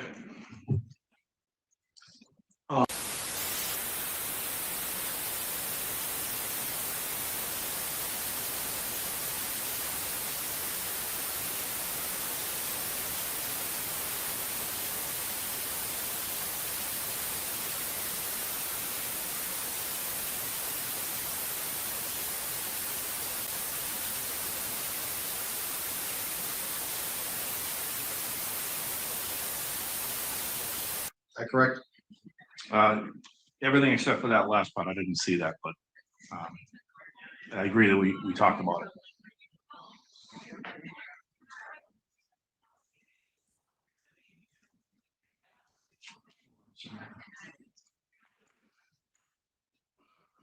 I want to draw your attention to page 513 and 514. The last entry on 513, sir. Yes, I see it here on 514. And on 514, BK1, right? Correct. Now, sir, I want to draw your attention to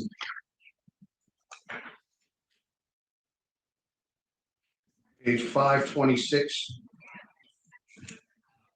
to 530.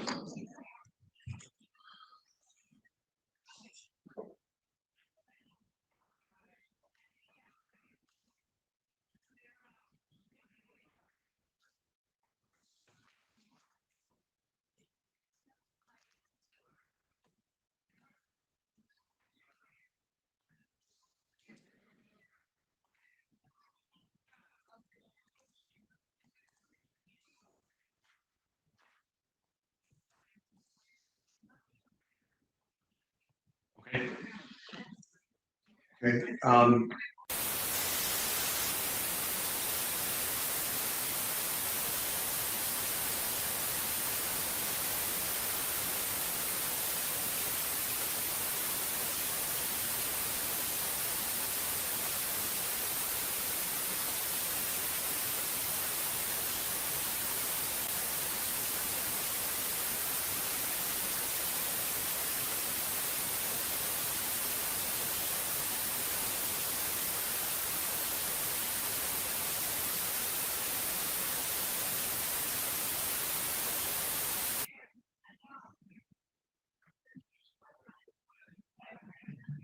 So, two different versions of the same event, correct? Yes.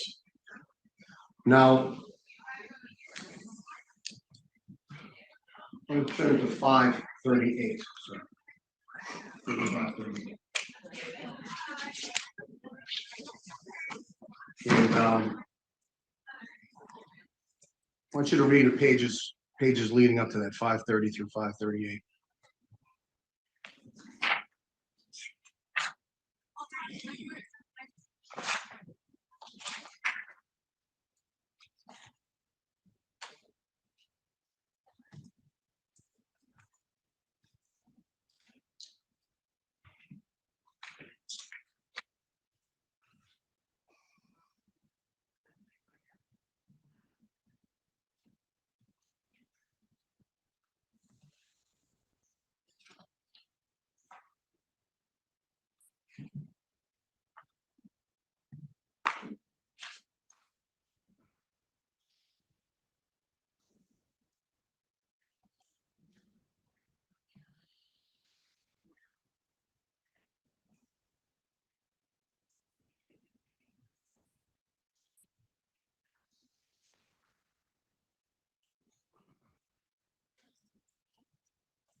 Okay. We're on five. Is that a continuation of the exchange Yes. regarding, and that's regarding the same event, right? Yes. And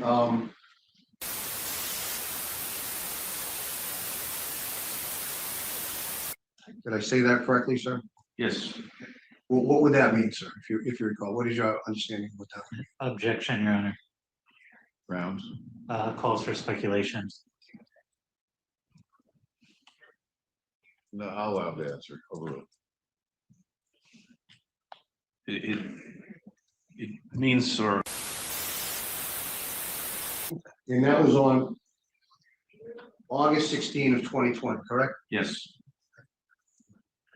Do you recall if SB stated how she went over to Rob's house for that event that she was describing in two different fashions here? I remember being mentioned. I don't remember when. I want to draw your attention to page 541. I'm sorry. 5 what? 541.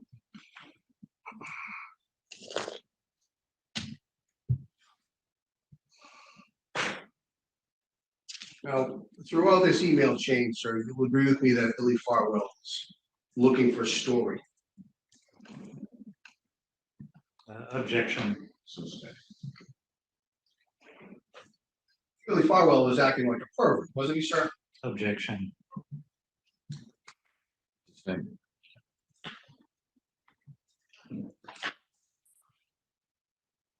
did you have the opportunity to read page 541?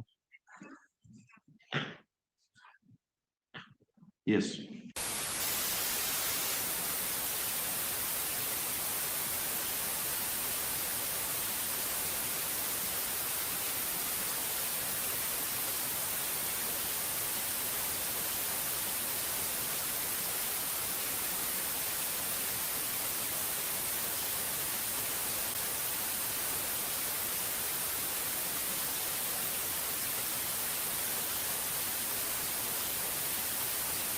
Now, you know Mr. Devine, right? You've known him for years. Yes, You know his wife, right? I do. You know his children, correct? Yeah, to a lesser degree, yes. He's got a daughter. We discussed her earlier, last time we were here, correct? Yes. He's got a son. Is that correct? Yes. You know his son's name? So, and he also has a couple of big German shepherds that never stop barking when you call. He has a couple of German shepherds, sir? No. No. You're not familiar if he has any dogs? I know he had a dachshund, and a mix, I think. I don't really remember. You guys kind of dissolved the friendship years ago, correct? Yes. So She verbally said that she just kind of went over to his house. Is that right? And this, did you ever, you collected 50,000 plus pages of text messages, email messages, is that correct? Yes, All kinds of phone records, right? yes, Did you ever find a phone call from Mr. Devine to SB asking her to come over? I found an audio call, Facebook audio call. I didn't find any phone call that I can recall. Found an audio, did you hear his voice in an audio call? No, it was just a record that an audio call through FaceTime was made somewhere in this record. Did you identify that as evidence in the case at all, sir? It's in the exhibit. Was that part of the Mighty Briggs exchange? Yes, Okay, so back on, I want to talk about back on March of 2020. Did you find any communications between SB and Mr. Devine requesting or having SB go over to his house? no, So there's nothing to corroborate her even going to his house, correct? no. No, there's nothing to corroborate or no? There's nothing to corroborate other than the substance of the text messages exchanges coming from her to Billy. And there's never been any phone calls that you've been able to directly connect to Mr. Devine, is that correct? I don't believe so, no. So, and you're aware that Mr. Devine has a daughter and a son who would be home. Most likely be home at this time, correct? Objection. Sustaining that form. Well, Mr. Devine had a daughter and a son.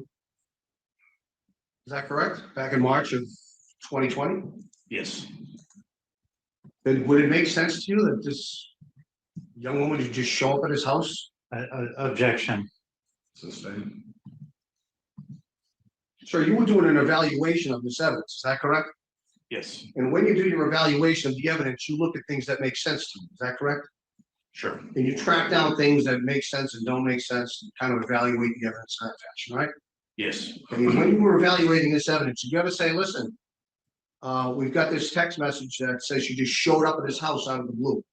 Did you ever think while you're doing your evaluation that this didn't make any sense? That's a tough question. I mean, you're talking about something that I was doing years ago. I mean, I was looking at the evidence and evaluating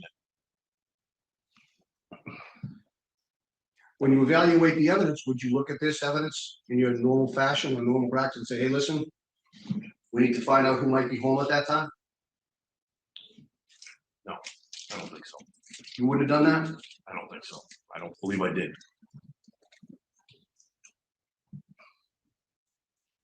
Now, during the same time frame, March of 2020 through August of 2020, when we had the change in the version of fact,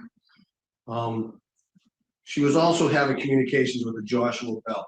I'm sorry, Joshua Keel, is that correct? Yes, I want to draw your attention to page 401.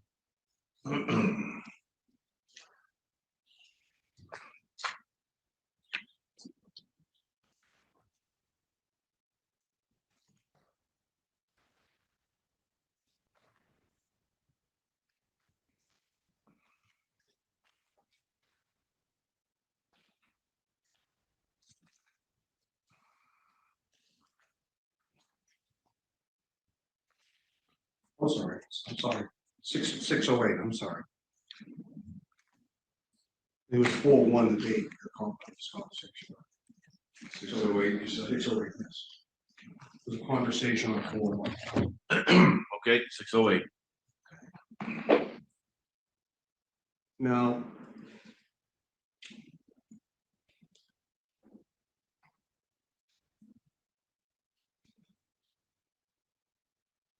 I actually want you to go up to page 605.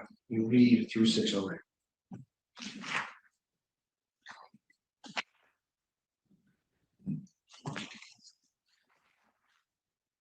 I don't know if they're labeled a different way. I don't have the numbers. 608. 5? Yeah, 605 to 608.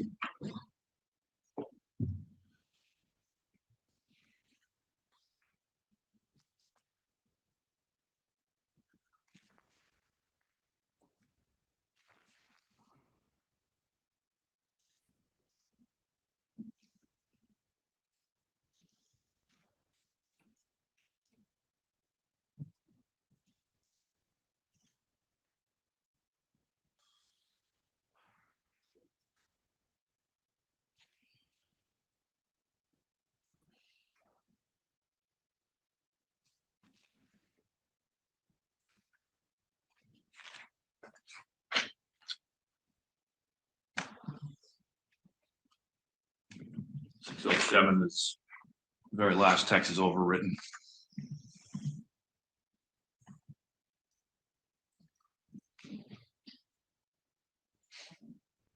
Okay.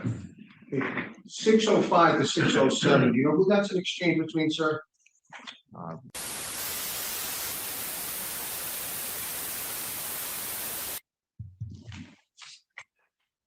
The conversation from 605 to 607.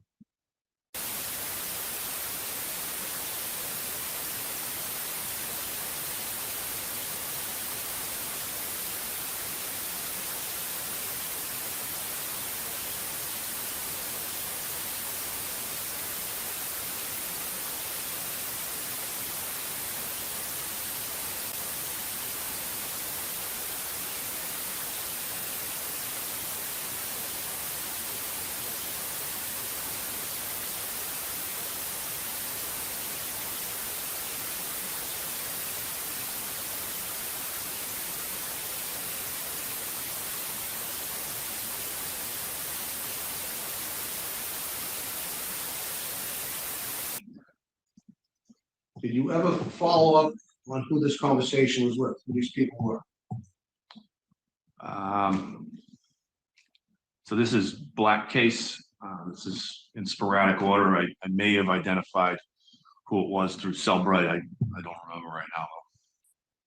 What's the word you use? Black case? Black case is the original data format that I received the thumb drive on. Later, after the cell phone was cracked, it came in Cellbrite form. Gotcha. Were you ever able to confirm that there was a communication between Mr. Devine and anyone regarding people coming to his house on September 29, 2019? No, And is that something you would have checked? I may have. I don't know. There was a lot of data poured through, a lot of work that went into this. Now, I want to go to Mr. Heald. Page 608. Okay.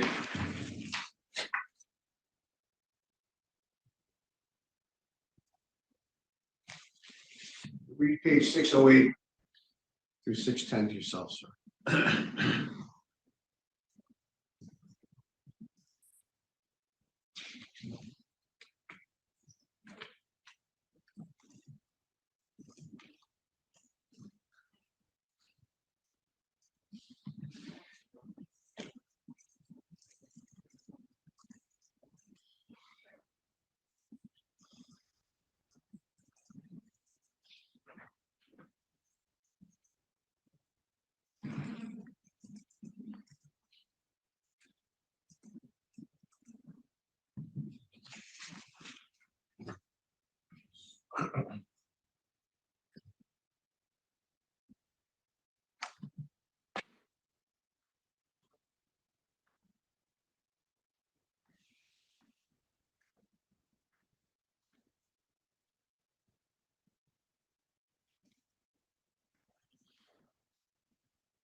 You said stop at 6:10? Yeah, sure. Okay. Could you tell me the participants to that conversation, sir? So the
So whoever this Rob is at this point, she doesn't want anything to do with him, correct? according to this, yes. And that was on April 1 of 2020, right? Yes. And she never mentions the name Devine in this exchange, correct? Right. Now, talk briefly about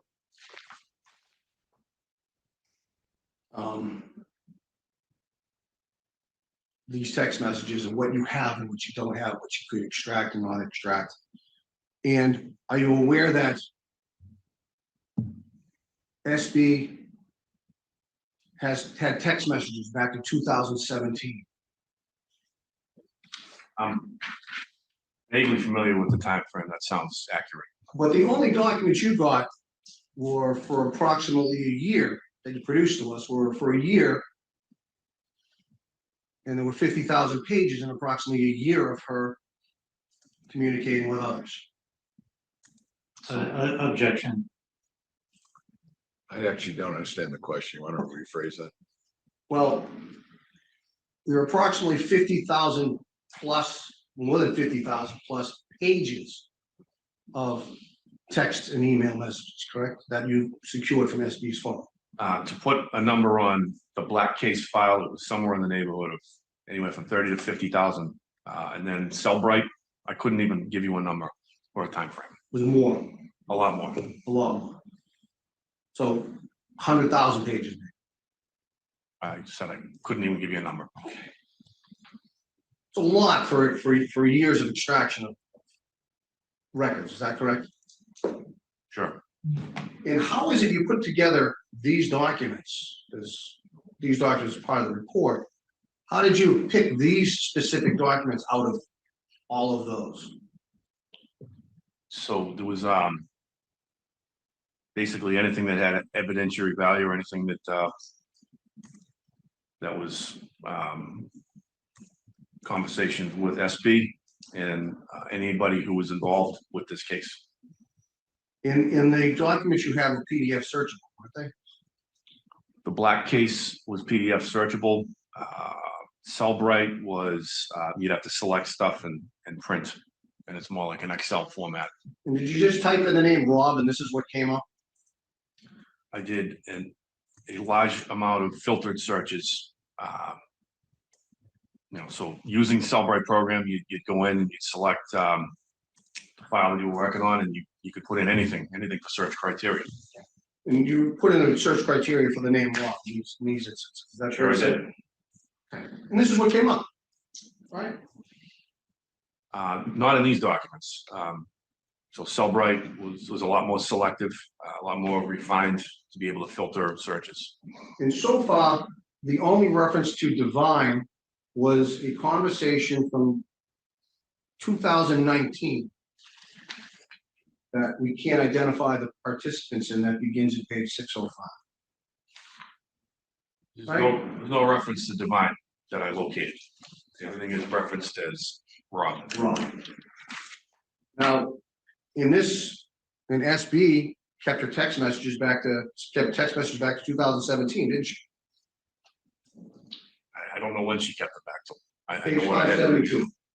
Sir, take a look at page 572. Just before we leave this, to make sure I'm following this. If you look at page 605.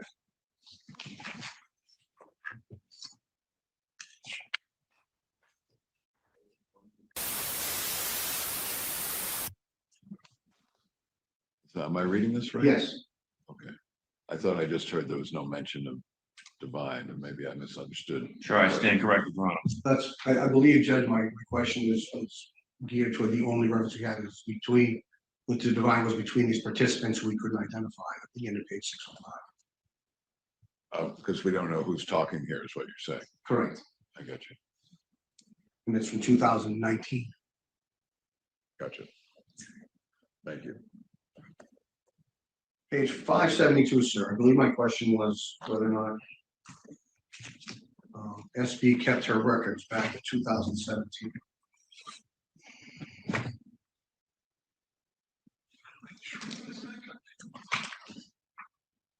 Could you read the first entry on page 572?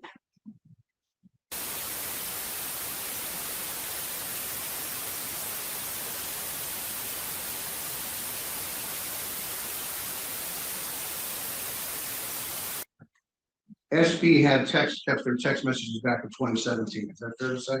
According to this, yes. Page 579.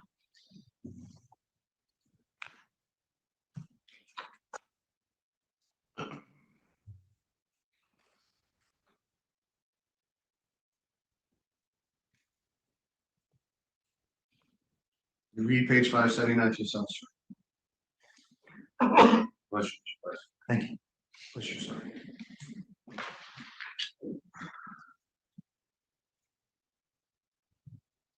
The last entry on that page, sir. SB writes.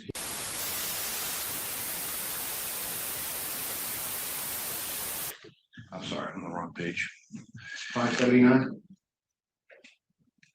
That's correct.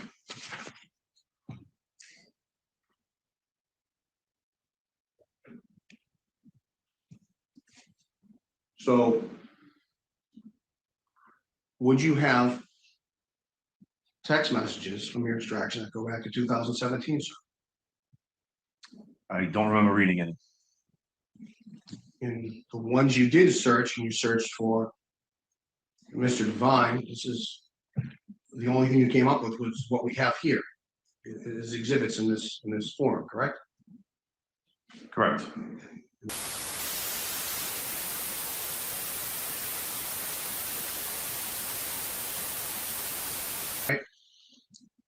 According to what we've reviewed here today, yes.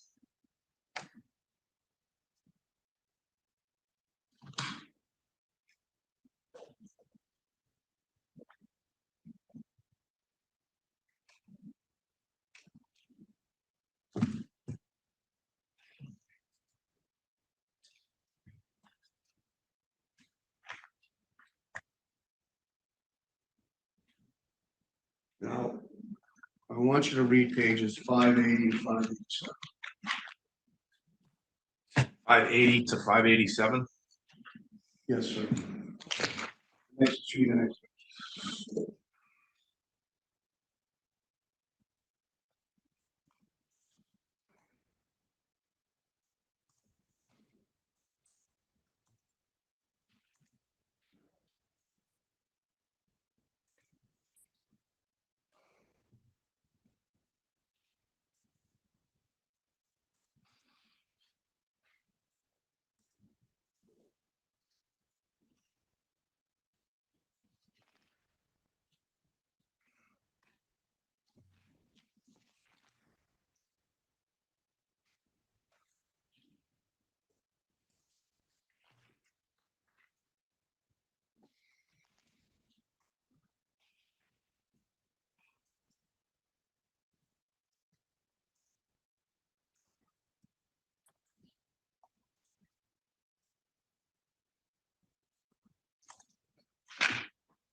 Okay.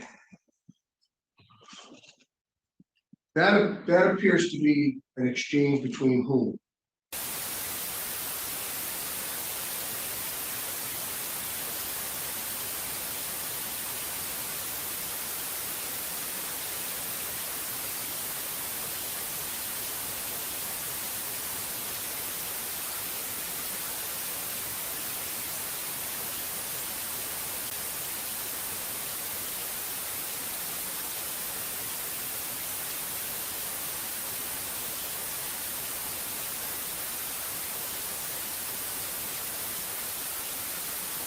Is that fair to say?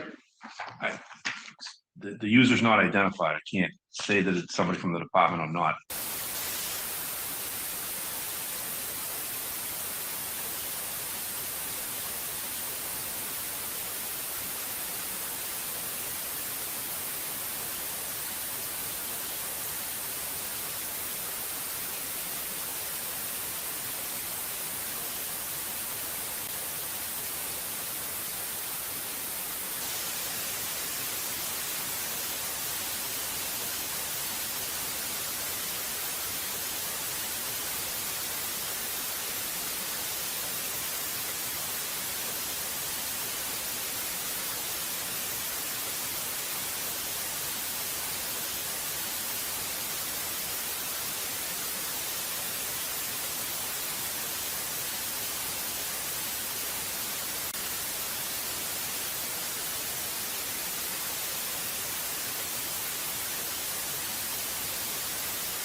Just all static.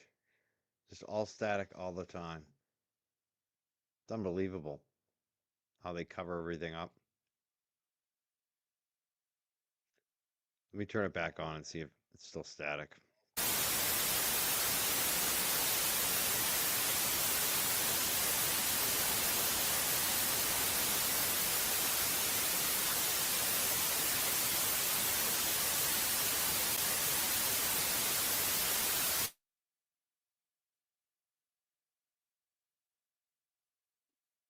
Unbelievable.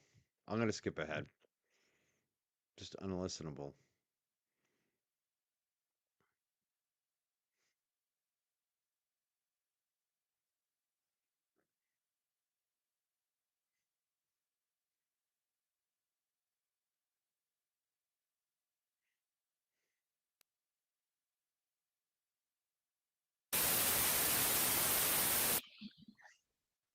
And the person she graduated with, who was a dispatcher at the time, who worked for the police department, was a Mr. Kavanaugh. Is that right? Yes. We briefly discussed Mr. Kavanaugh before, and in the meantime, you provided us his transcript, right? Well, we've been provided the transcript. He was a witness in this case. And he was a dispatcher that you interviewed? He was. He graduated with her? Yes. So someone reading this would lead you to believe that this was Mr. Kavanaugh, correct? Objection. No, I'll allow whether that's what you concluded at the time. I later identified through Cellbrite, Mr. Kavanaugh having conversations with SB, and he was identified as a witness. I can't say that it was this one text exchange. So in this exchange, the name Robert Devine comes up. Why? What's the significance of that in this exchange? Objection.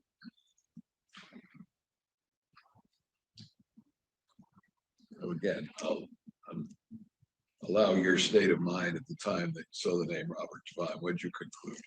Rob Devine. I mean, they're talking about Rob Devine. That's long and the short of this conversation.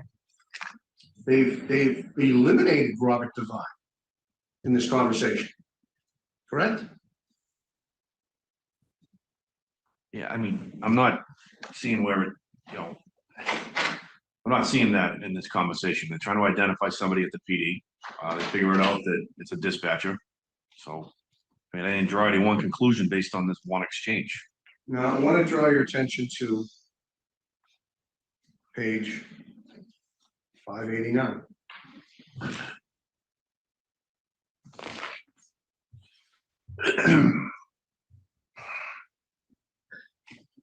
Another conversation from 2019. This is approximately 2 weeks later from the ones we were just looking at, I believe.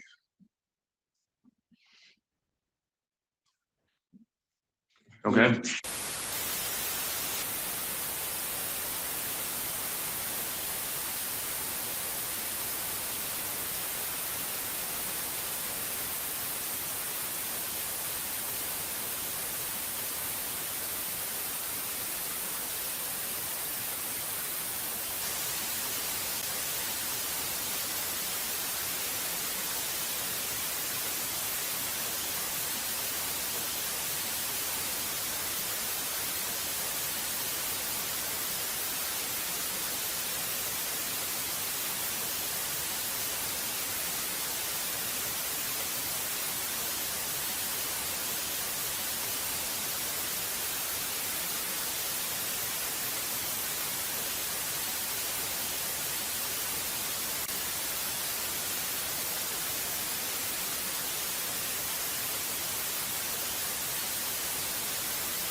Why did you select this particular exchange, sir, as evidence in this case? Objection. What was your state of mind? You're asking why he included that in this report, Yes. so overruled. So the whole thing is an exhibit, the whole exchange, all of it is an exhibit. It wasn't just one exhibit. So in totality, there was pieces of each of these conversations that were evidence. Why would you select this particular entry from August 25, 2019? Your Honor, I'm going to object again because the division are the ones who selected this group of text messages. That's how the exhibits for this were created. It wasn't attached to his investigative report. So it's, from my recollection, it's included in the hard drive, but not in the IA report. That's what I'm asking. Yes. You disagree with that? So I'd have to go back through all the 500 pages and look at it, Judge. I can't do that right now. Do you see any significance to this exchange as it relates to Mr. Devine? And when I say the exchange, I'm specifically referring to pages 589 to 590 from a conversation on August 25, 2019. I mean, the significance is that he's mentioned, it's noteworthy that this codes A, B, C, D, and E, or whatever she ended up having.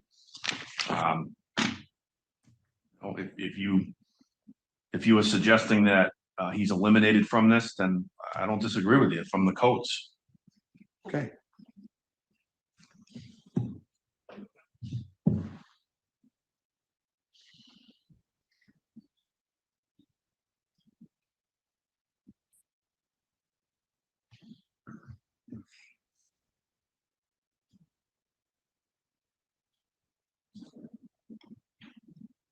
Did you ever go back to try to find out who the persons identified as A, B, C, D, and E were?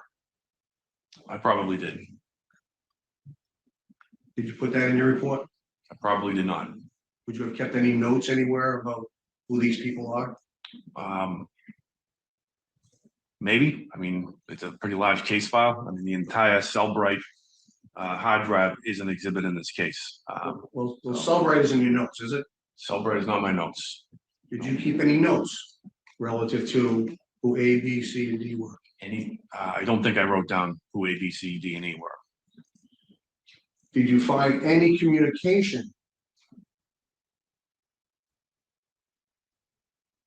from Rob Devine that's set forth in page 589 on about August 25, 2019?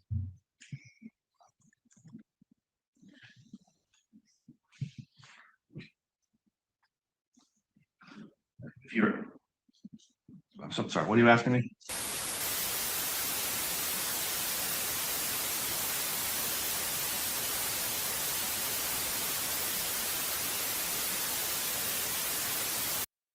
Just stop it right there. We're on the third day of testimony, July 15th. And they bring back the same witness, Brian Holmes. We did hear a name, Officer Din Jenkins was investigated for having sex with somebody we don't even know who. We don't even know how that turned out. His name just got brought up. Interesting. It's hard to follow all this because everybody's watching it and you're hearing all the noise, and they don't show any of the text messages on the screen. Everything's blurry. It's very difficult to watch. It's why we're watching it together, so we can kind of pick up little pieces here and there. We're going to continue to watch it. We're probably going to stop right around 4 o'clock. I got something I have to do. I have a engagement at 4 p.m. So we're definitely going to stop by then, but we'll be picking this up all week until we get through all this video. I want to watch it all. So it's difficult, but we'll continue to watch it here. You did. Did you ever find any kind of communication between SB and Robert Devine that you could attribute to this statement? Just the communication with the Facebook alias. Well, this is 2019. The Facebook alias is, what Facebook alias? Marty Riggs. Okay, Marty Riggs wasn't until November of 2020, Okay. right? So this is 2019. Back in 2019, on or about August 25, 2019, did you find any communication between Robert Devine and SB that you could attribute to her response?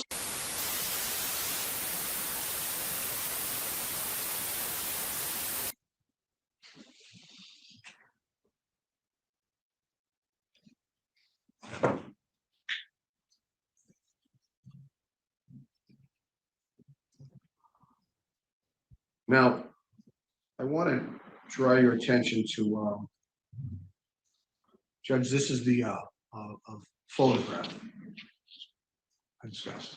Right, we're just not gonna put that up on the screen. I want to draw your attention to a photograph, an email, page 603.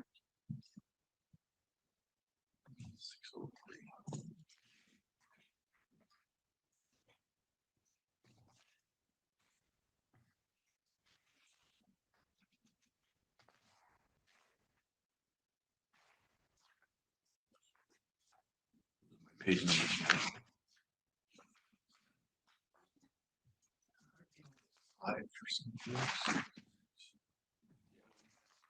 Okay, 603. And this is part of that exchange we earlier discussed from August 16 of 2020.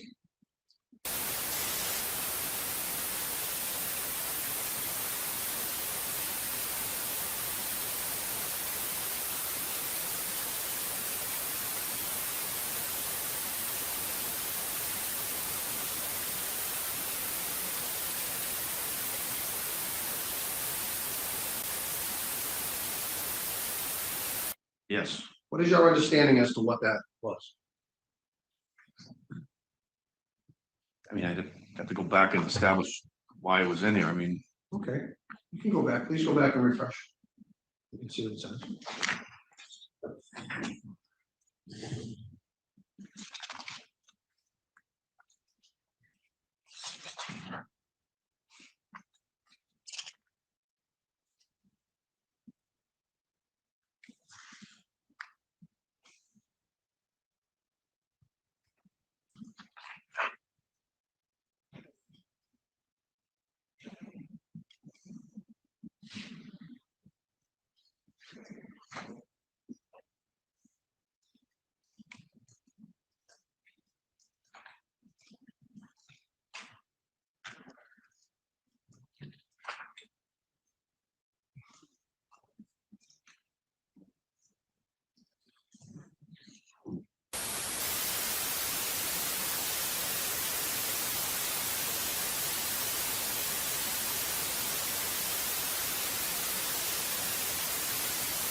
You ever try to find out if there was an exchange between SB and Mr. Devine wherein he sent her a picture of his penis?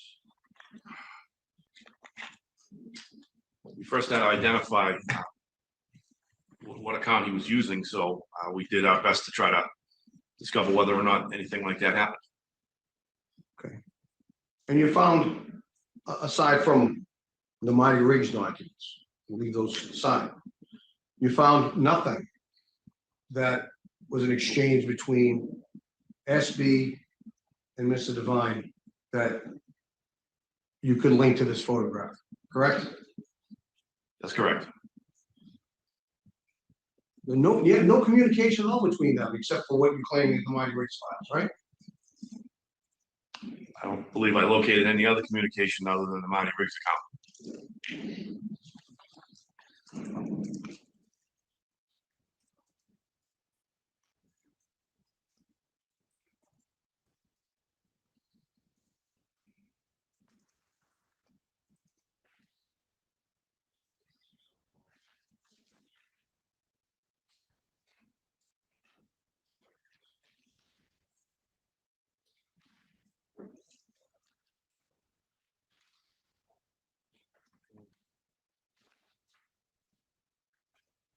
You already went over it, 604, 606.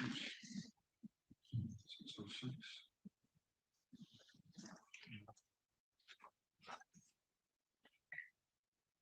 I want to draw your attention to page 612.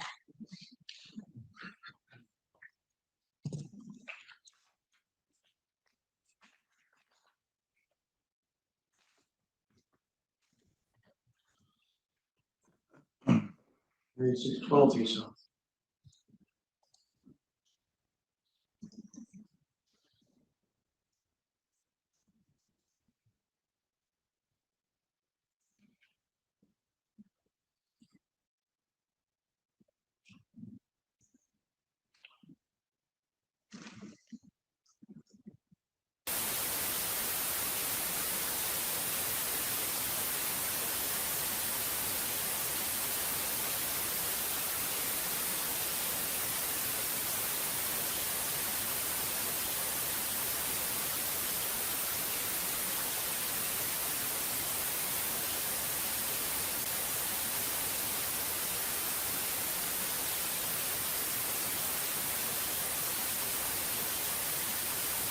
You did. Did you ever find before the Mighty Riggs documents, which are in November of 2020, did you ever find any communications between Rob Devine and SB that could be attributed to her texting Rob on or about May 14, 2020? You said other than Mighty Riggs? Yes. No, I didn't. Mighty Riggs we agree the Mighty Riggs started until November. I'd have to read it, but if you're saying that that's what the case file says, then I'm not disputing that.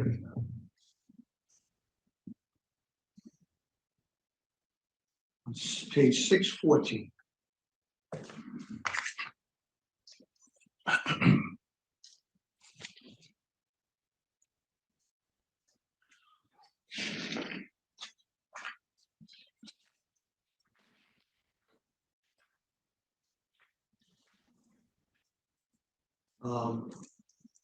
Do you know who that exchange is between?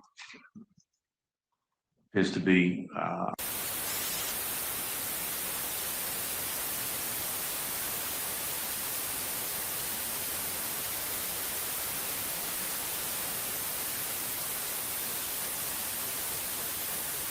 yes.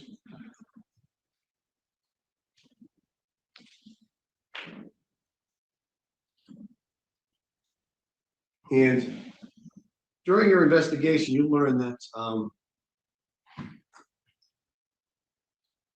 SB had regular communications with Matthew Farwell, correct?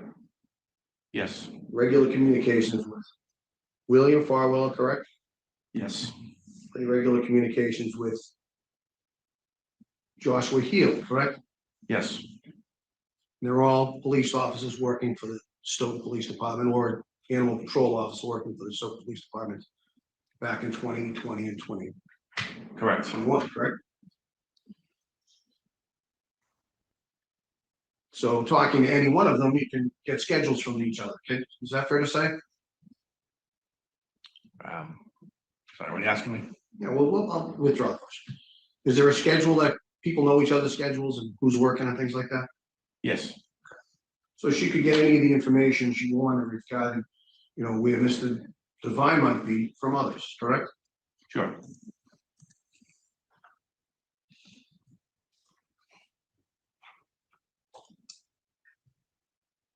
Now, page 621.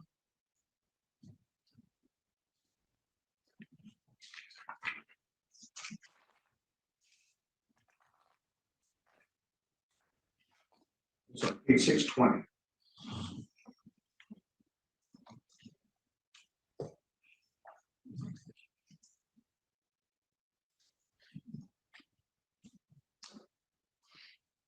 Page 620 and 621.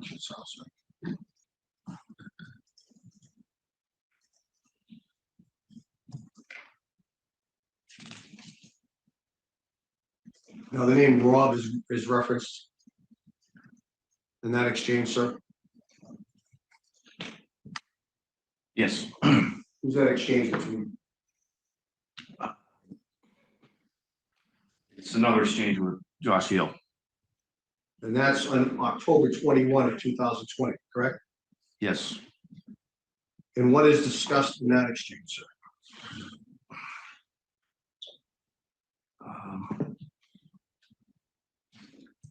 In the first part, halfway through page 26.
Flaw of black case system.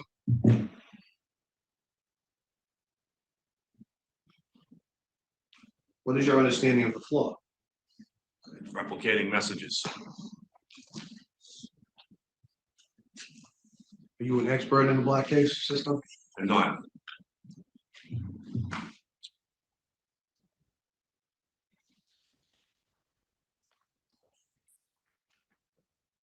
Sir, I want to change gears. Because I believe we've gone through all those messages.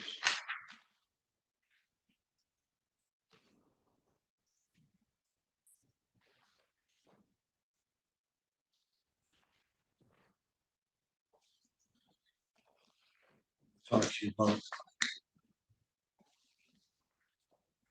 Marty Briggs documents. I believe they start at page 355.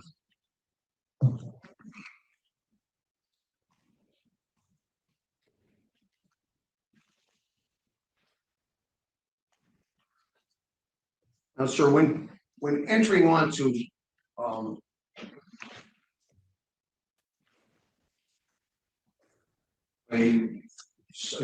have familiarity with entering onto a Right there. Looks like we got about 40 more minutes here. of content from this July 15th hearing that's just been released. We're on the day 3. It's the same police officer, Brian Holmes, deputy police chief of Stoughton Police, on the, giving testimony, and they're talking about these text messages that we can't see, that they blur out. They blur out every document. We haven't been able to see any document that they're talking about. And over again, it's just static. It's hard to keep up with. There have been a few things that we've skipped ahead too. We just got so frustrated, we just skip ahead a minute. And sometimes we even miss some testimony because it's just so frustrating. And I think that's the point of this. They're trying to cover this up. It's unbelievable. They're giving this guy every right. We're just going to continue to play it. I'm going to, we'll see. We may even take a day off and come back. We'll see. Because we got the trial channel who is cleaning up this audio and making it much easier to listen to. We're waiting for them to catch up on that. So maybe we'll wait out a couple days and use their material going forward, because this is really frustrating. But I want to get on it. I want to listen to it all and get to Devine when he gets to testify. All right, we're gonna continue on. We're gonna soldier on, as they say. iMessage account? How you get onto it? I mean, Facebook Messenger. I'm familiar with that. Okay. How does one create a Facebook Messenger account? You have to have a Facebook account, I think. Download the Facebook Messenger app. And who does it? The user. User. Is that the person who owns the account? Yes. And then the owner of the account sends out messages to people for them to respond, right? Yes. So the first entries in the account should be from the person who created the account, right? Sure. Now, it's your assertion, is it not, that there are similarities in these Mighty Rig extractions which parallel Robert Devine's life, and therefore Robert Devine is in fact this Mighty Rig's character that's here, right? I mean, I didn't characterize it like you described it, but So yes. why don't you use your own words? What do you Based on the evidence, I drew the inference that it was your client. And you drew the inference that it was a Stoughton police officer, correct? Yes. Despite the fact that Mighty Rig documents never even mention the word Stoughton, correct? I mean, it may, I have to look at the whole thing. And you found other aliases that you tracked down, didn't you, sir? I don't remember if I did. Tara Michelle. Remember that? Yeah, she was identified. And you put her in your report, didn't you, sir? I believe I did.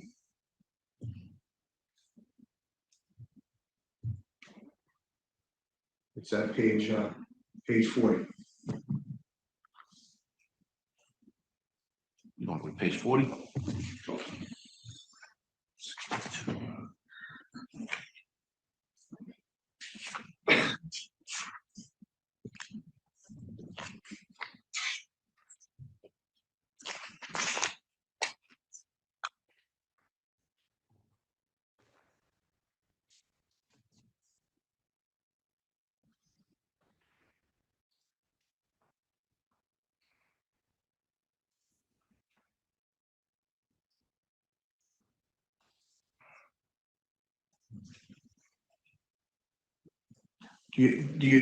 When you drafted your report, what was the significance of this alias, Tara Michelle? Making a finding against Mr. Devine. So she.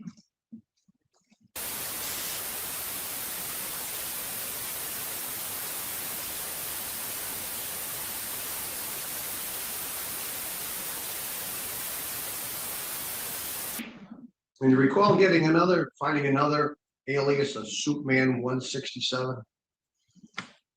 I vaguely remember That, yes. I don't remember if I put it in here or not. We go back to page 355.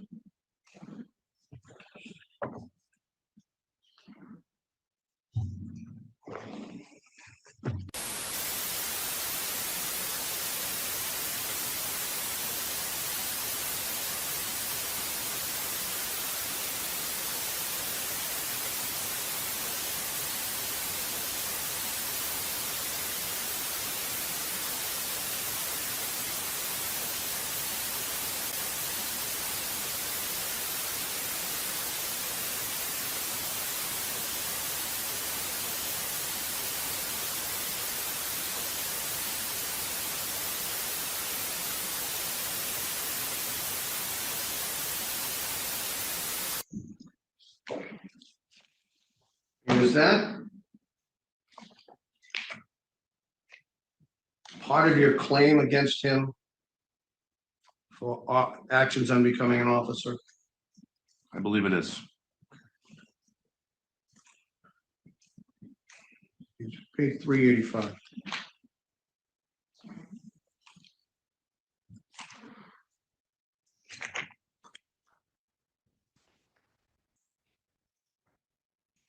I want you to read page 385 through 380, or so.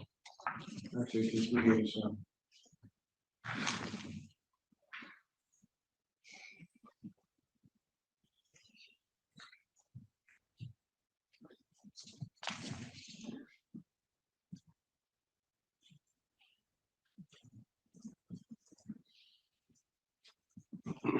Okay.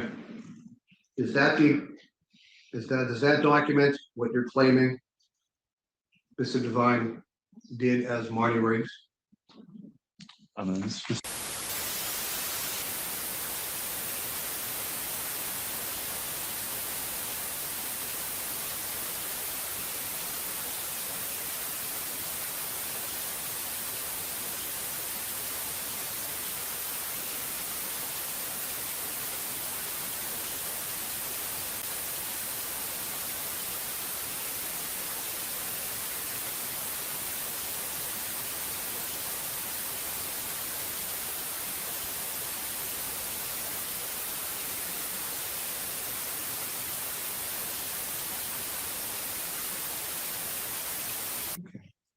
Well,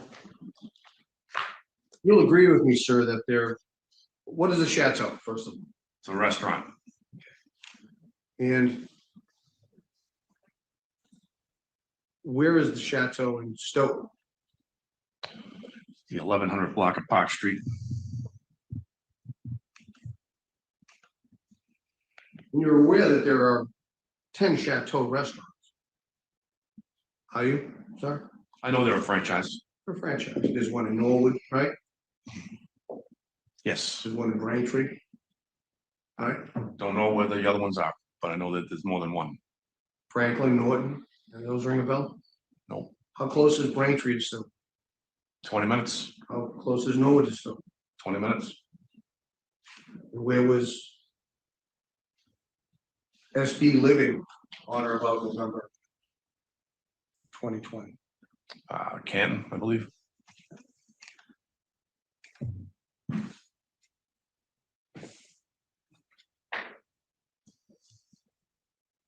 Anywhere in this document? Sorry, you said there was another location in this document, sir, that references a setback? Yes, I remember reading it.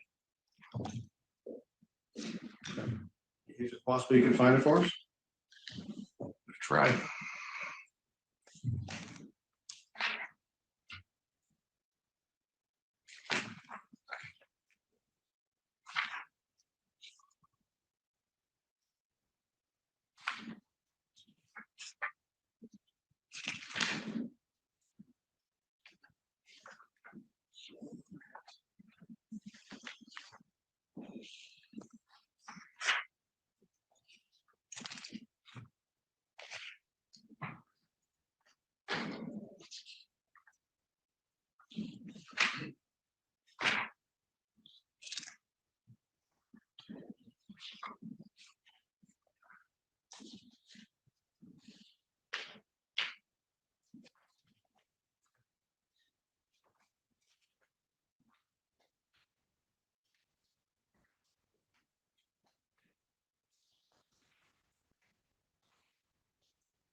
pages you just referred to? Sorry, between 416 and 422, Your Honor.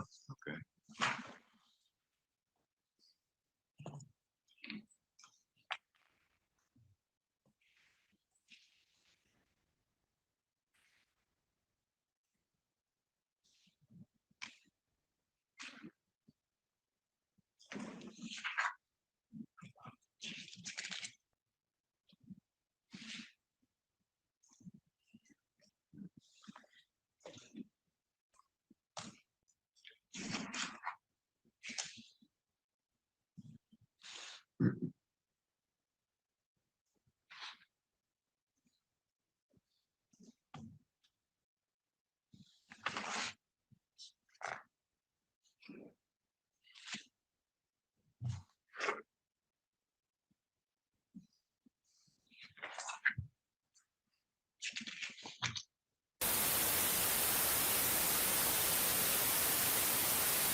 I think that was it.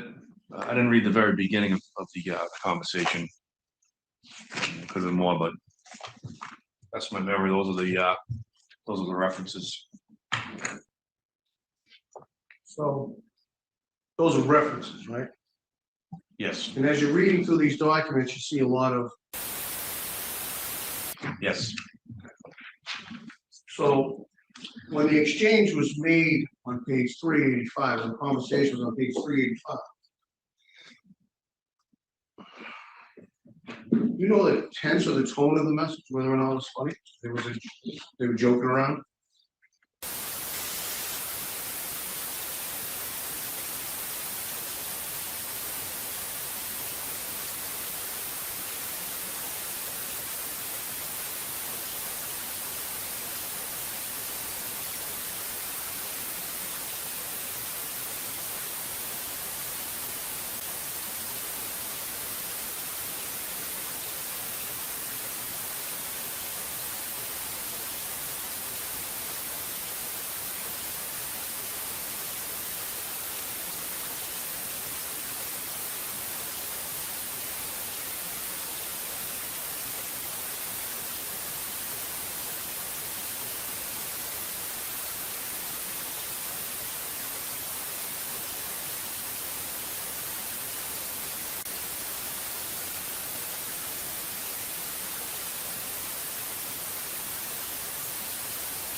is there anything to corroborate that SB actually went there? Other than the text messages, no. Is there anything following up that corroborates their meeting?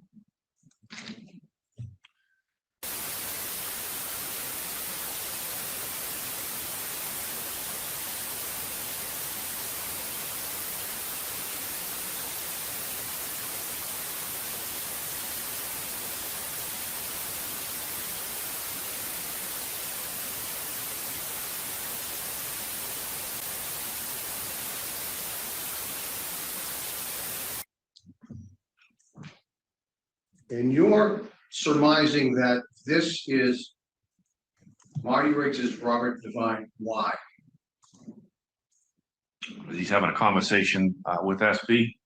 The timeliness of him being admitted to the bar is in sync with the discussions in here. He's a movie fan. I know that he likes movies because I like some of the same ones. It would not be unrealistic for him to pick a name like that for a screen name. And then the conversation that he ends up having with SB. And then, you know, knowledge of the town, things like that.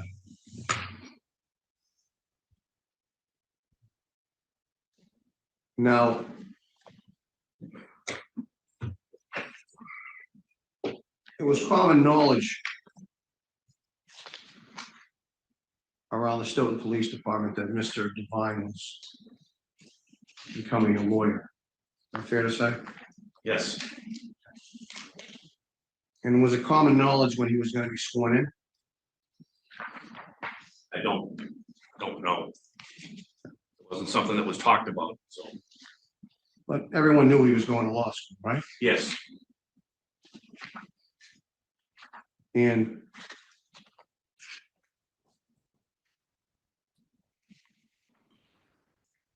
it would be public knowledge if he was being sworn in on a particular day, wouldn't it? If he talked about it, I'm sure.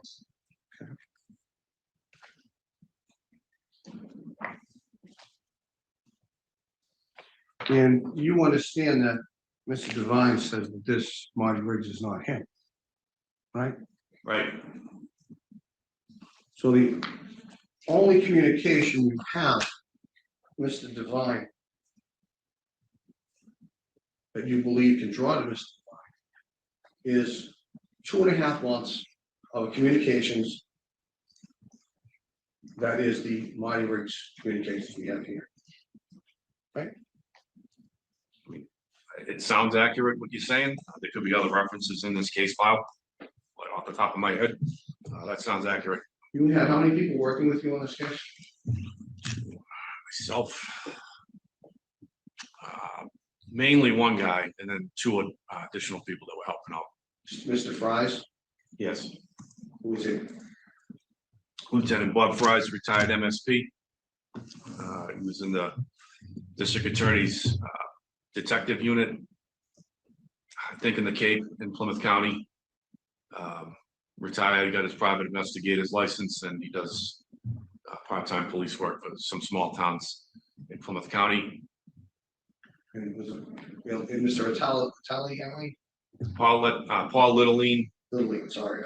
retired captain, Mass State Police, same scenario. You know, he did work for the different investigative units of the Mass State Police, came highly recommended.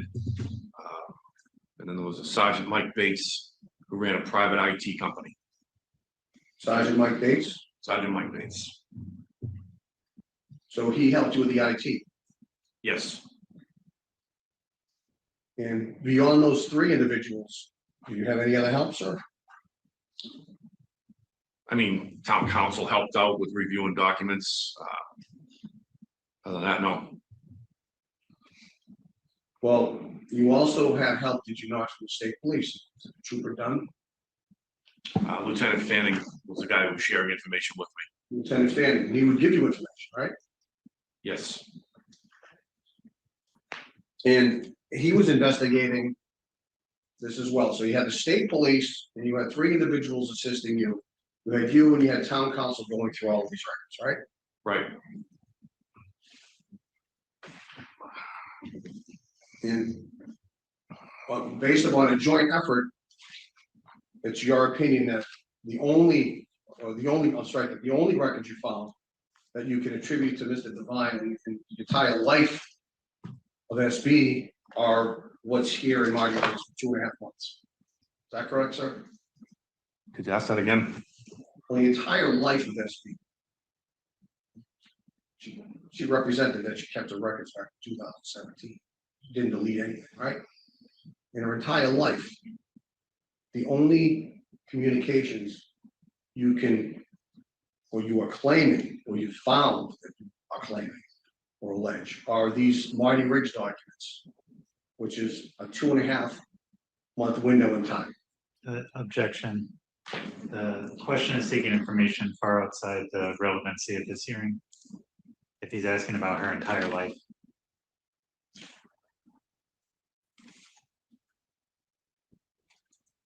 No, I'll allow it. See if you had any information beyond what's been referenced. Sure. What you're describing is fair.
They can create a username. Is that fair to say? Sure.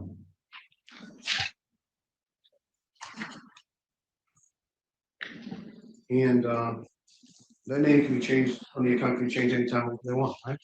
Yes. And you're aware that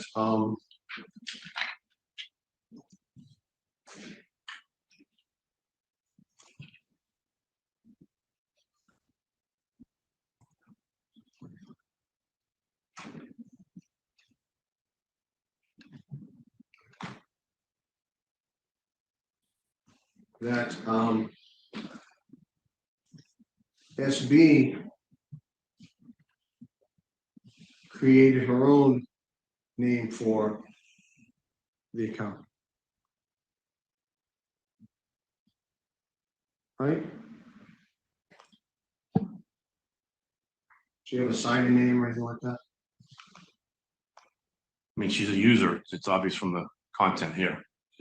And she can change the username to anything she wants, is that correct? That's correct. Now, we know that between March of 2020 and August of 2020, SB created a version of fact where she had a relationship with with a Rob. And is that correct? Yes. And she started telling people about it, such as Mr. Heel on April 1 and 20, correct? Correct. And we know from the context of his communications that Billy Farwell was trying to get more stories out of her. Is that correct? That's correct. And you know from your investigation that SB gravitated towards the drama.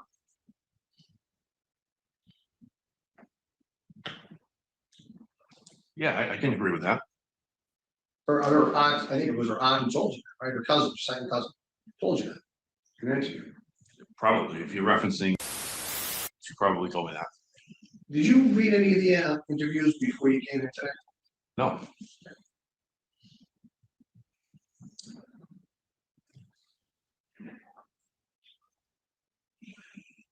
But she liked drama. She likes to create drama. Right? Sure. So I'm going to switch gears.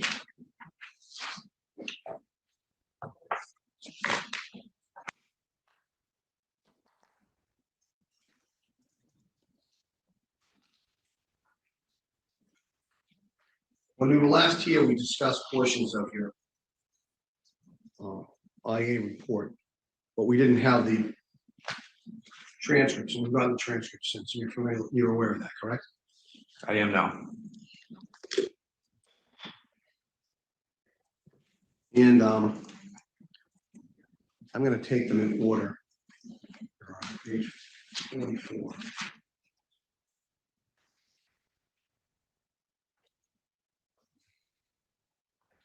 You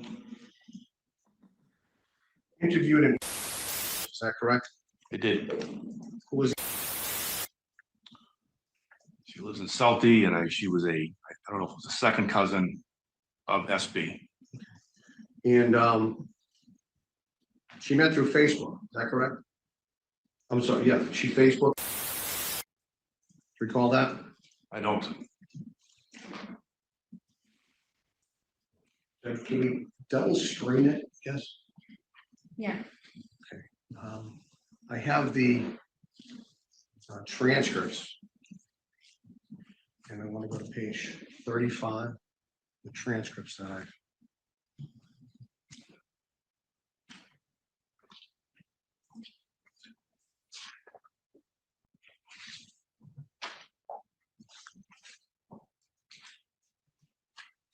I think that's in the new documents from yesterday. Okay. was documents from yesterday. Yes, I'm sorry. I wasn't The looking. 190 pages you were referring to. Yes. I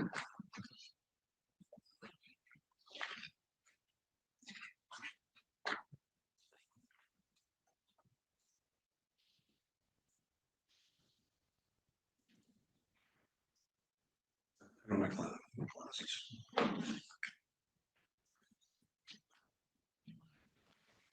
I lost my glasses in front of me. Oh.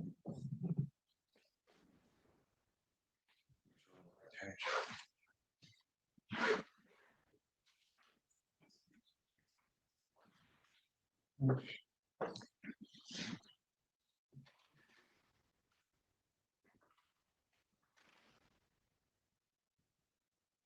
Yes. So, This one is the individual one. I'm pulling up the binder. Where were we looking? No, I know it's, page 35 should be page 4 of that. Oh, you have them that way. Yeah, we're pulling up the binder now. And I'll just type them up. Right here. We can do it that way too. Want to do them individually with the page numbers, but I think one of them doesn't have. Okay, if that works for you, but I think we can also pull up the binder. I think we just found it. Well, we have it here, right in front of us, right? You have the transcript and the report. Right, but one of the transcripts I plan to use doesn't have page numbers. All the other ones do.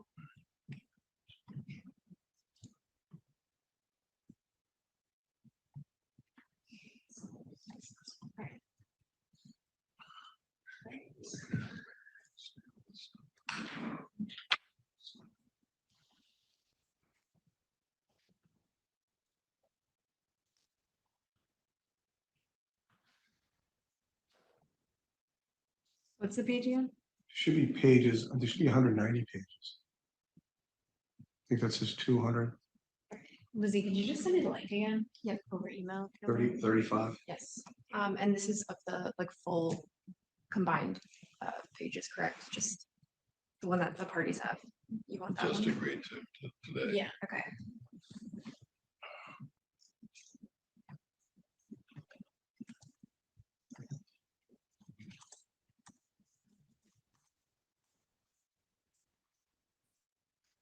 Okay, they just sent it. Thank you.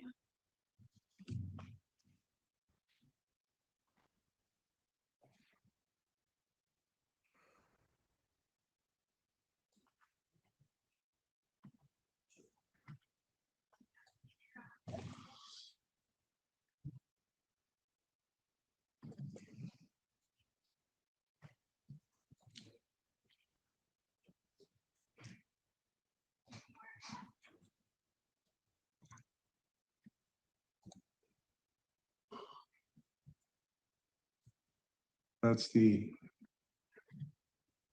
the original one.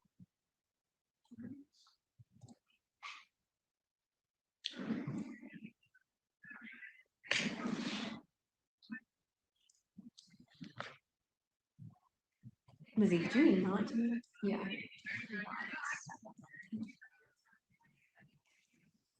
You found, that's what you need from. That I got you from. Yes.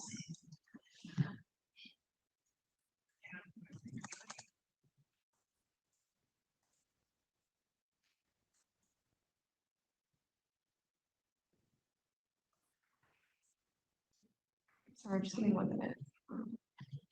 Here's some documents. And then, do you see that?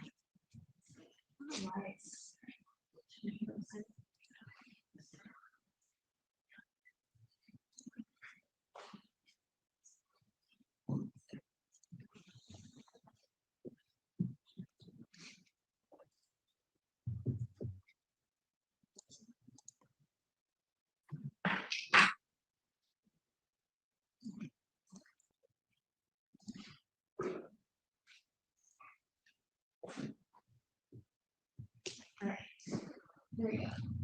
Sorry about that. Before we go there, so how much more time would you estimate would be with this witness? Judge, I could be here a couple hours, I'm sorry. You have a couple more hours with them? I may have another, I have to go through, I plan to go through the transcripts we got, because they contain a lot of information that we didn't know about before. I can't hear you. I plan to go through the transcripts, Judge. All right. And then we have the journal. Okay.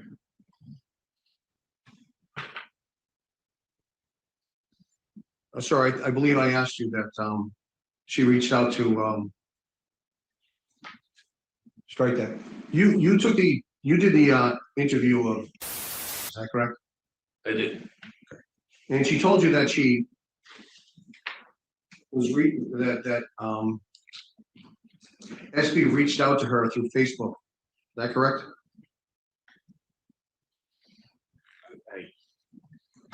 I can't remember. If it says that's what she did, then that's what she did.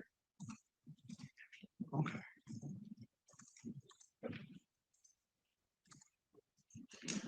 You go down to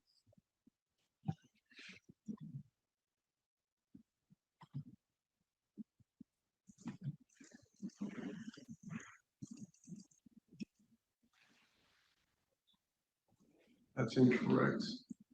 We go down to the halfway to, 3/4 way down, it says.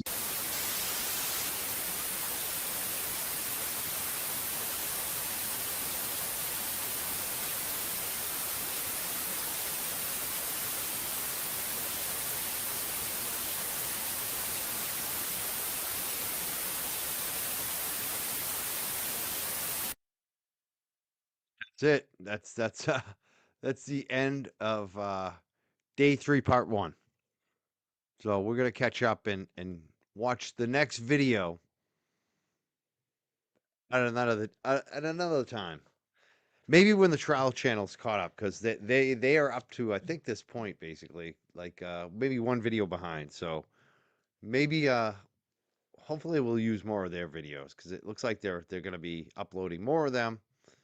Our poll really hasn't changed. We got more votes, 479 votes. Who do you trust more, Robert Devine?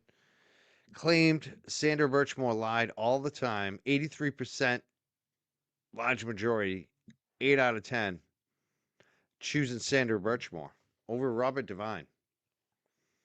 So there you go. Geez, what did we learn here today? In the last day, yesterday and today, watching this, is that so much shit is redacted.